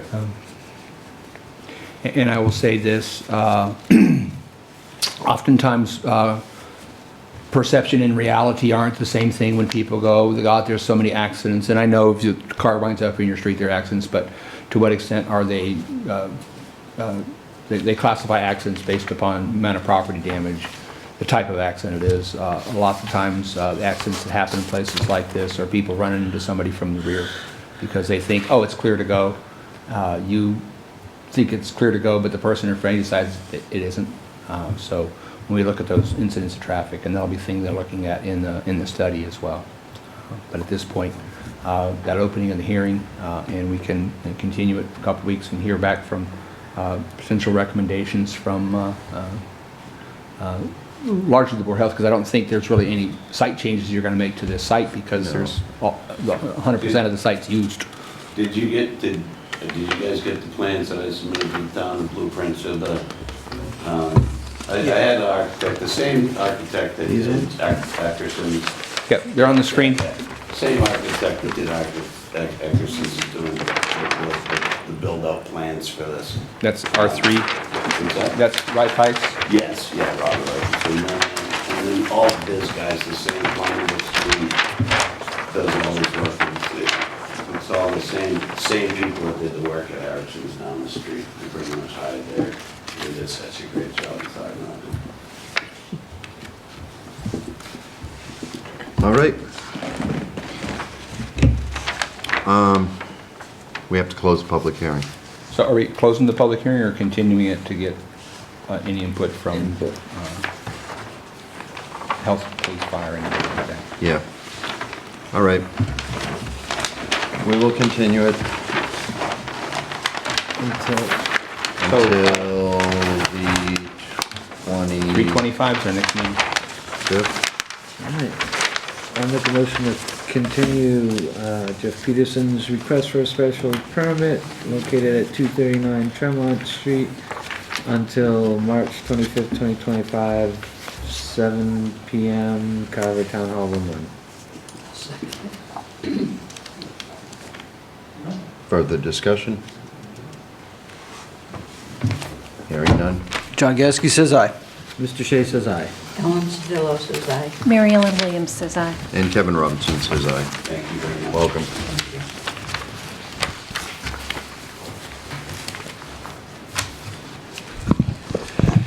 All right. Somebody want to wake Eric? You're still with us? Okay. You've been here a while.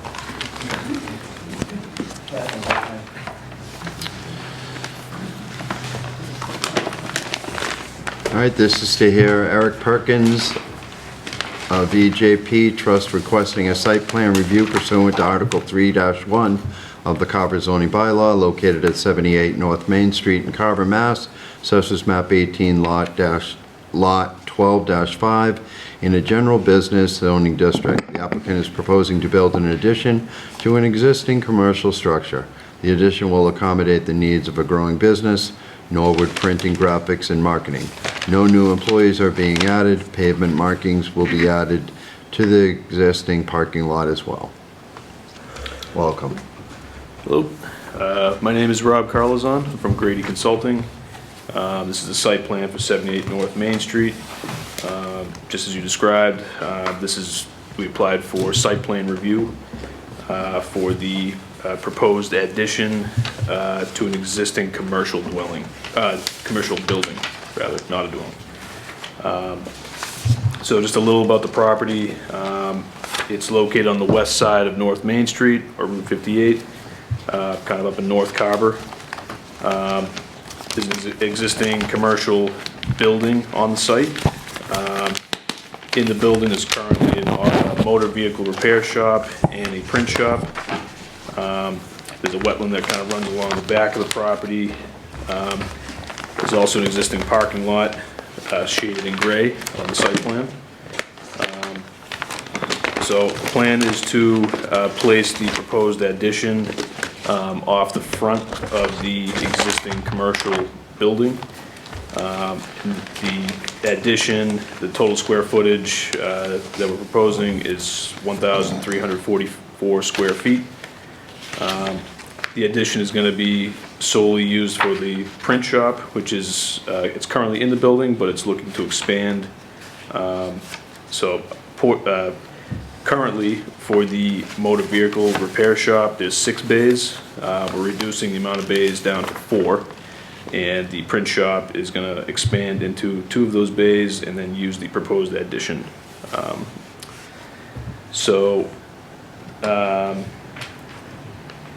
As we kind of already talked about briefly, we are maintaining the existing parking lot. We added pavement striping to meet the required zoning bylaws. We have 26 proposed parking spaces drawn on here, including 2 handicap spaces. The proposed addition is located entirely within an existing paved area, so we are not increasing the amount of impervious coverage on the site as proposed by for this project. We are maintaining the existing septic system. We did have correspondence with the Board of Health.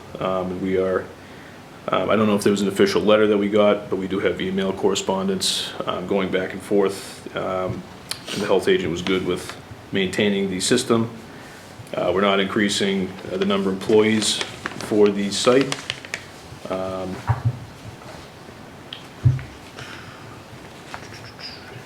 We are, well, I should let me back up. Since the proposed addition is located within an already paved area, there's no increase in impervious coverage and there's no change in stormwater runoff patterns. Basically what happens, most of the drainage starts off in the bottom left of the plan.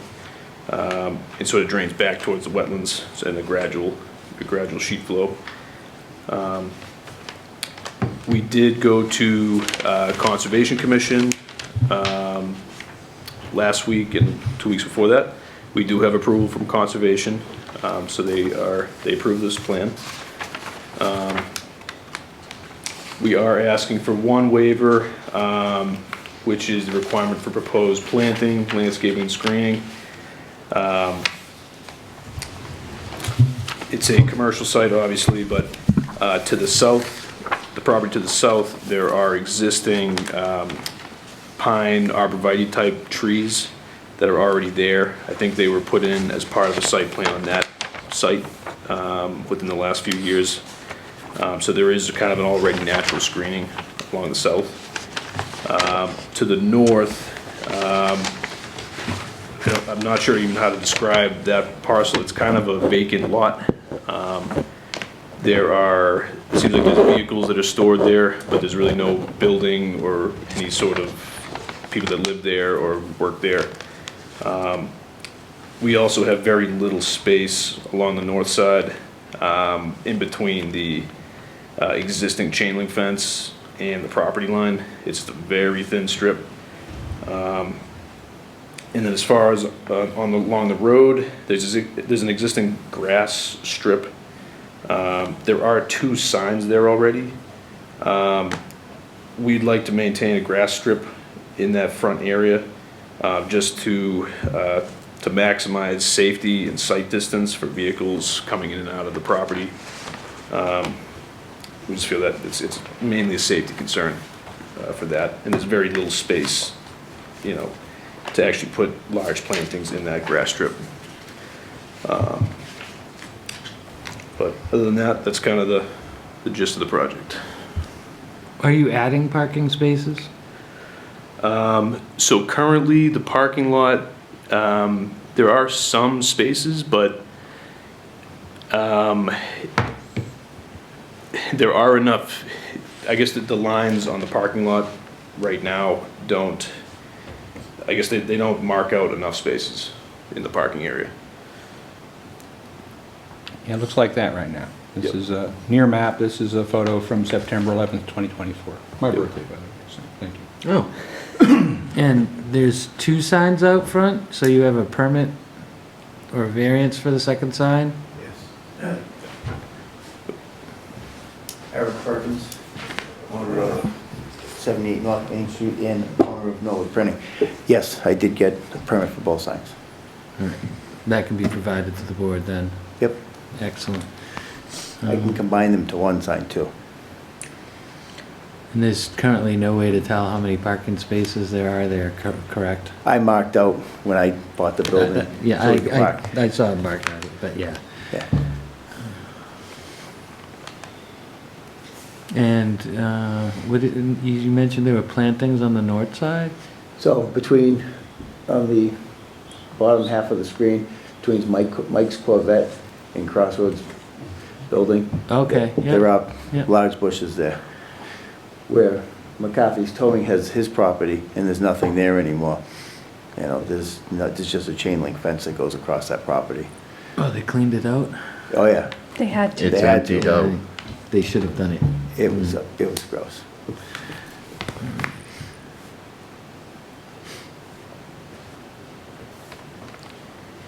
We cleaned up around the building. We went in front of the conservation. We got approval to cut down some of the dead trees that were leaning on the building to clean up the property a little bit.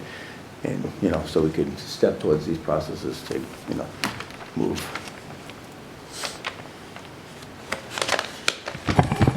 All right. So the current shop is in where where those forward-facing bays are? So presently, there's an old paint booth that part of my print shop's in. Uh-huh.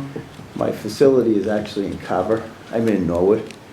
The town of Norwood owns my building. Oh, I'm okay. losing my lease. Oh. Yeah, not fun. So I need to come up with a game plan to rectify my problem. Roger that. Moving 10 minutes from my house is a better idea than driving 45 minutes every day. Agreed. You know, and I like it out here. Quiet. Yeah. Yeah. Oh, Main Street it's not too quiet, but, yeah. Try the center of Norwood. I'll believe it. It's a whole different world. I'd like to see what Mr. Glines has to say, and, I mean, it's gotta be an improvement. I would like to see some vegetation out front, but because you're an existing business and you've been there so long, I'm not gonna be looking to screen the entirety of the parking lot.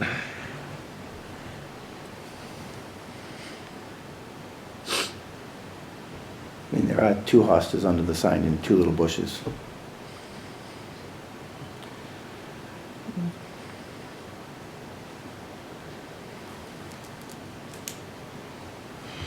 So I think at this point, we need to hear back from the fire department, and we'd have to send this to Mr. Klein's. Yeah, in this case, I was not necessarily sending this to Andy because we're not changing any of the impervious surface. If this was the technical review, if we had a drainage issues and things were going to change on the site, that's typically something we would send to Fuss and O'Neill. But in this case, where they're proposing a small addition of 1,344 square feet on an existing parking area, the drainage is only going to get better because instead of that 1,314 square feet of hitting the parking lot, it's going to hit the roof and likely be infiltrated with downspouts into the ground. So technically, this is not something we typically send to Fuss and O'Neill because there's really not that much technical about it. Okay.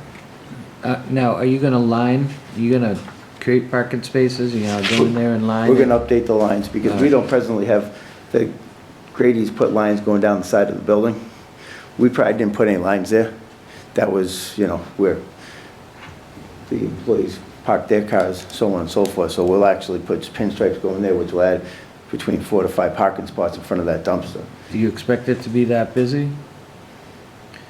17, 20 spaces, 22 spaces? You can only hope. Right, I could. Well, I've seen that lot pretty full with repairs. Yeah, because the car gets dropped off and then it Storage and stays there stuff like for, that. you know, a month because you can't get parts because, you know, there's a problem getting parts in this country presently. Supply chain, bad. It's gonna get tougher tonight, I believe.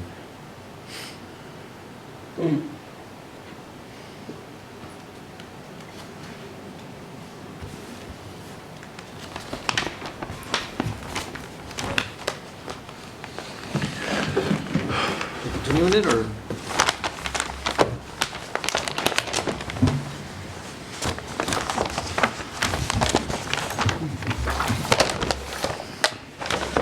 So, we want to do something about the landscaping out front. Nothing, I'm not, you know, they already an existing big business, just anything. And again, I haven't really taken a look at it in some time because it wasn't on the list, you know. I can only see this as being an improvement to the area. Right. And you're looking for a sign on the building. What about lighting? We do have a proposed lighting plan. It's on sheet 5 of the site plan, if you have it in front of you. Are they night sky compliant? Yes. Downward facing? Yes. So, are we going to, I mean, yeah, we've already got the existing stuff there, but the 65-foot zone cuts right through the building. Yeah, we need the So order we're gonna have conditions to, from we're gonna bring Concom into it just to say that. Well, he said to they get already understand- had. Oh, they did, oh, We've already sorry. gone there. We just need the order of conditions. Good for you guys.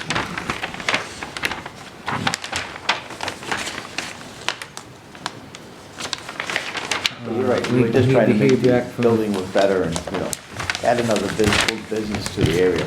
Exactly. Absolutely. We'll need to hear back from the fire department.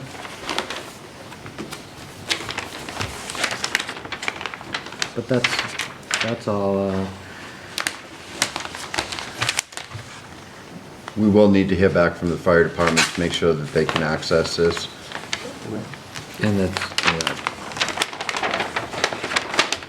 when it's appropriate. So, what kind of printing? Digital shirts, you know, I do the town's business cards, letterheads. Nice. You know, I already do print for you guys. So it's all stuff that you guys see. In soy ink on renewable stock for those people who Yes. spend a lot more of the town's money on their business cards than everybody else does. Exactly. Thank you. You're welcome. Guys agree. Can we go forward contingent upon the fire department okaying it? Certainly you could. This is Now, I our... have a question. The fire department's already been able to get into the parking lot with the previous, but I haven't changed the front of the building really. So this is the first hearing. I would recommend continue for 2 weeks. Let's make sure that your comments and concerns are addressed. Rob can maybe put together a sketch plan of some landscape enhancements and just make sure that everybody who's in the chain of reviews looked at this and said, fine, like I said, it's very minor. It's almost as simple as putting a sandwich shop into Dave's, except that didn't seem so simple after people started talking about it. But as far as the level of complexity, they're pretty comparable. So we hear from Fire Department, Board of Health, sketch plan, provide that.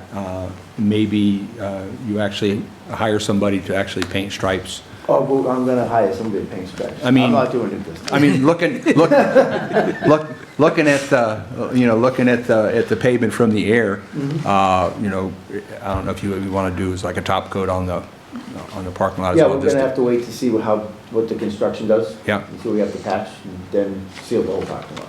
Would be my goal. Yeah, the coat and seal and Make sure stripe. Put some lipstick on it, Yep. make it look pretty.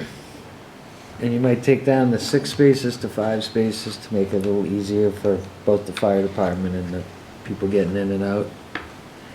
But, well, again, without seeing lines, it's hard to tell.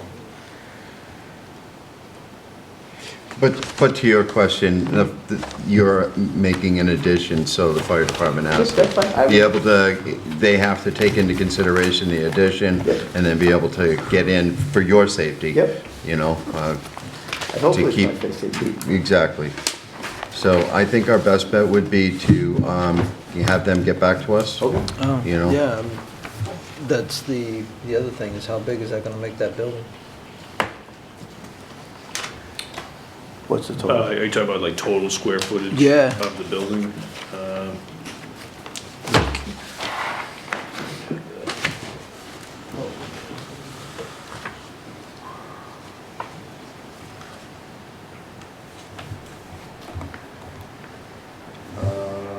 I don't think I have the square footage of the existing building off the top of my head.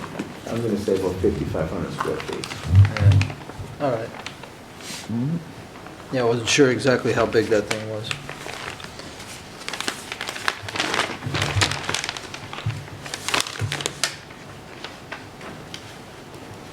Does that 5,500 include the 1,300, or that's what it is now? I believe that's including the 1,300. That would include the Yeah. 1,300? Yeah, we did that. It says right here, net area 4,900 on the assessors.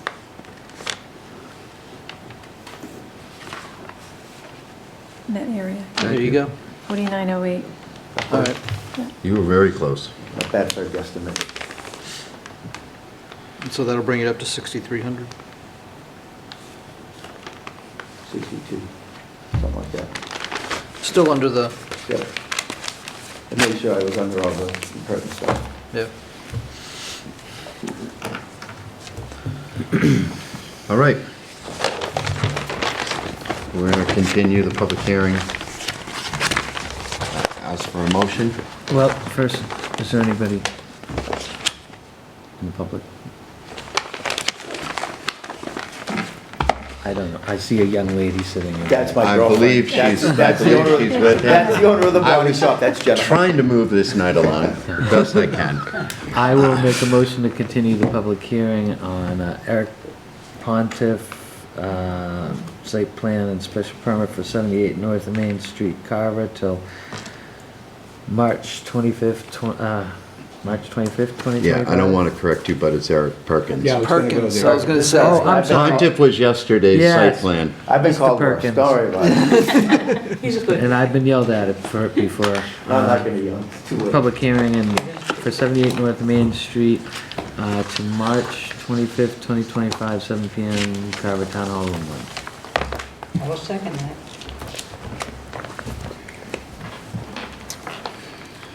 Further discussion? Not hearing any.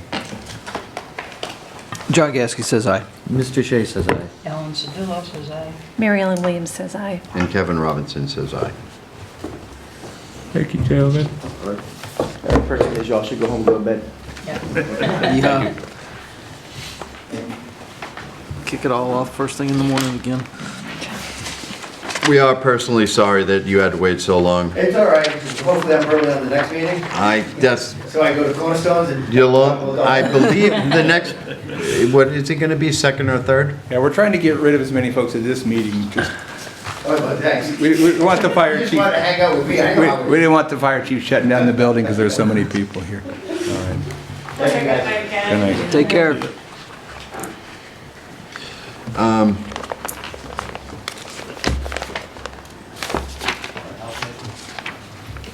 Due to the time, well, I'm jumping ahead, so I'll I'll ask if there's any planning board member notes.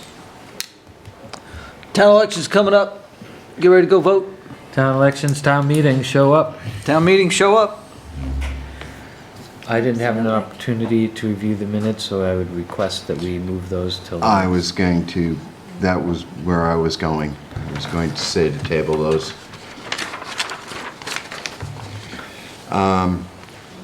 But I will ask the town planner if he has any notes. Yeah, so we mentioned earlier the April meeting schedule. So at this point, we're just looking at waiting a town meeting on the 8th and the regular scheduled meeting on the 22nd of April. Someone's birthday? No, 21st is someone's. 21st is my birthday. 22nd is my dad's birthday, my dad's birthday, and Earth Day, and Arbor Day. Don't forget. Also, a couple folks who signed up showed some interest for the CPTC training in Worcester this weekend. So there's still time to sign up. That was my next question. I'm interested in that as well. I wasn't sure at the time until this week, so. Do I have to do anything special with you, or? Yeah, just go to the link. Yep. Click on it. When it says pay, put check. No way. Yep, put town check, and just forward me the reply you get back, and we'll plug that in and cut the check. What time do we need to be there? I believe things start at 8:30 a.m. I'm presenting at 9:15, so 8:30 a.m. And the address? College of the Holy Cross. College of the Holy... College of the Holy Cross in Worcester, Massachusetts. If anybody like to ride with me, I'm driving up, and I have a comfortable car, so. I think that might be nice. Wonderful, yeah. Can you? I might be able to go. Yeah, I thought it was during the week. Oh my God. It is the day after Pi Day, and I know some people will be a little sluggish getting out of bed on the 15th, but I'm a big fan of Pi Day, and I'll be there because I'm supposed to be. That's Worcester, right? Yeah, correct. The other thing I was going to mention, I think I sent a couple emails because I'm getting it from other people about the conflict of interest training. So easy to do, sit at your desk, do the things, answer the questions. Supposed to do it every 2 years. So I did some bragging by showing you how sweet that certificate looks when you're all done. You do it every 2 years, but then you have to do the acknowledgement the following year. Yeah. Yeah. Okay. Yeah, it's all in the email. So that's all I got. All right. All right. So what time does it start, 8:30? 8:30. I'd be willing to pick up anybody who's been going around 7:15, right down here. Yeah, I think Ellen and I are gonna, after the meeting, I'll grab your number so we can be in touch to do that. That would be great. That way there we can split the gas and everything with you. Well, the town will pay mileage.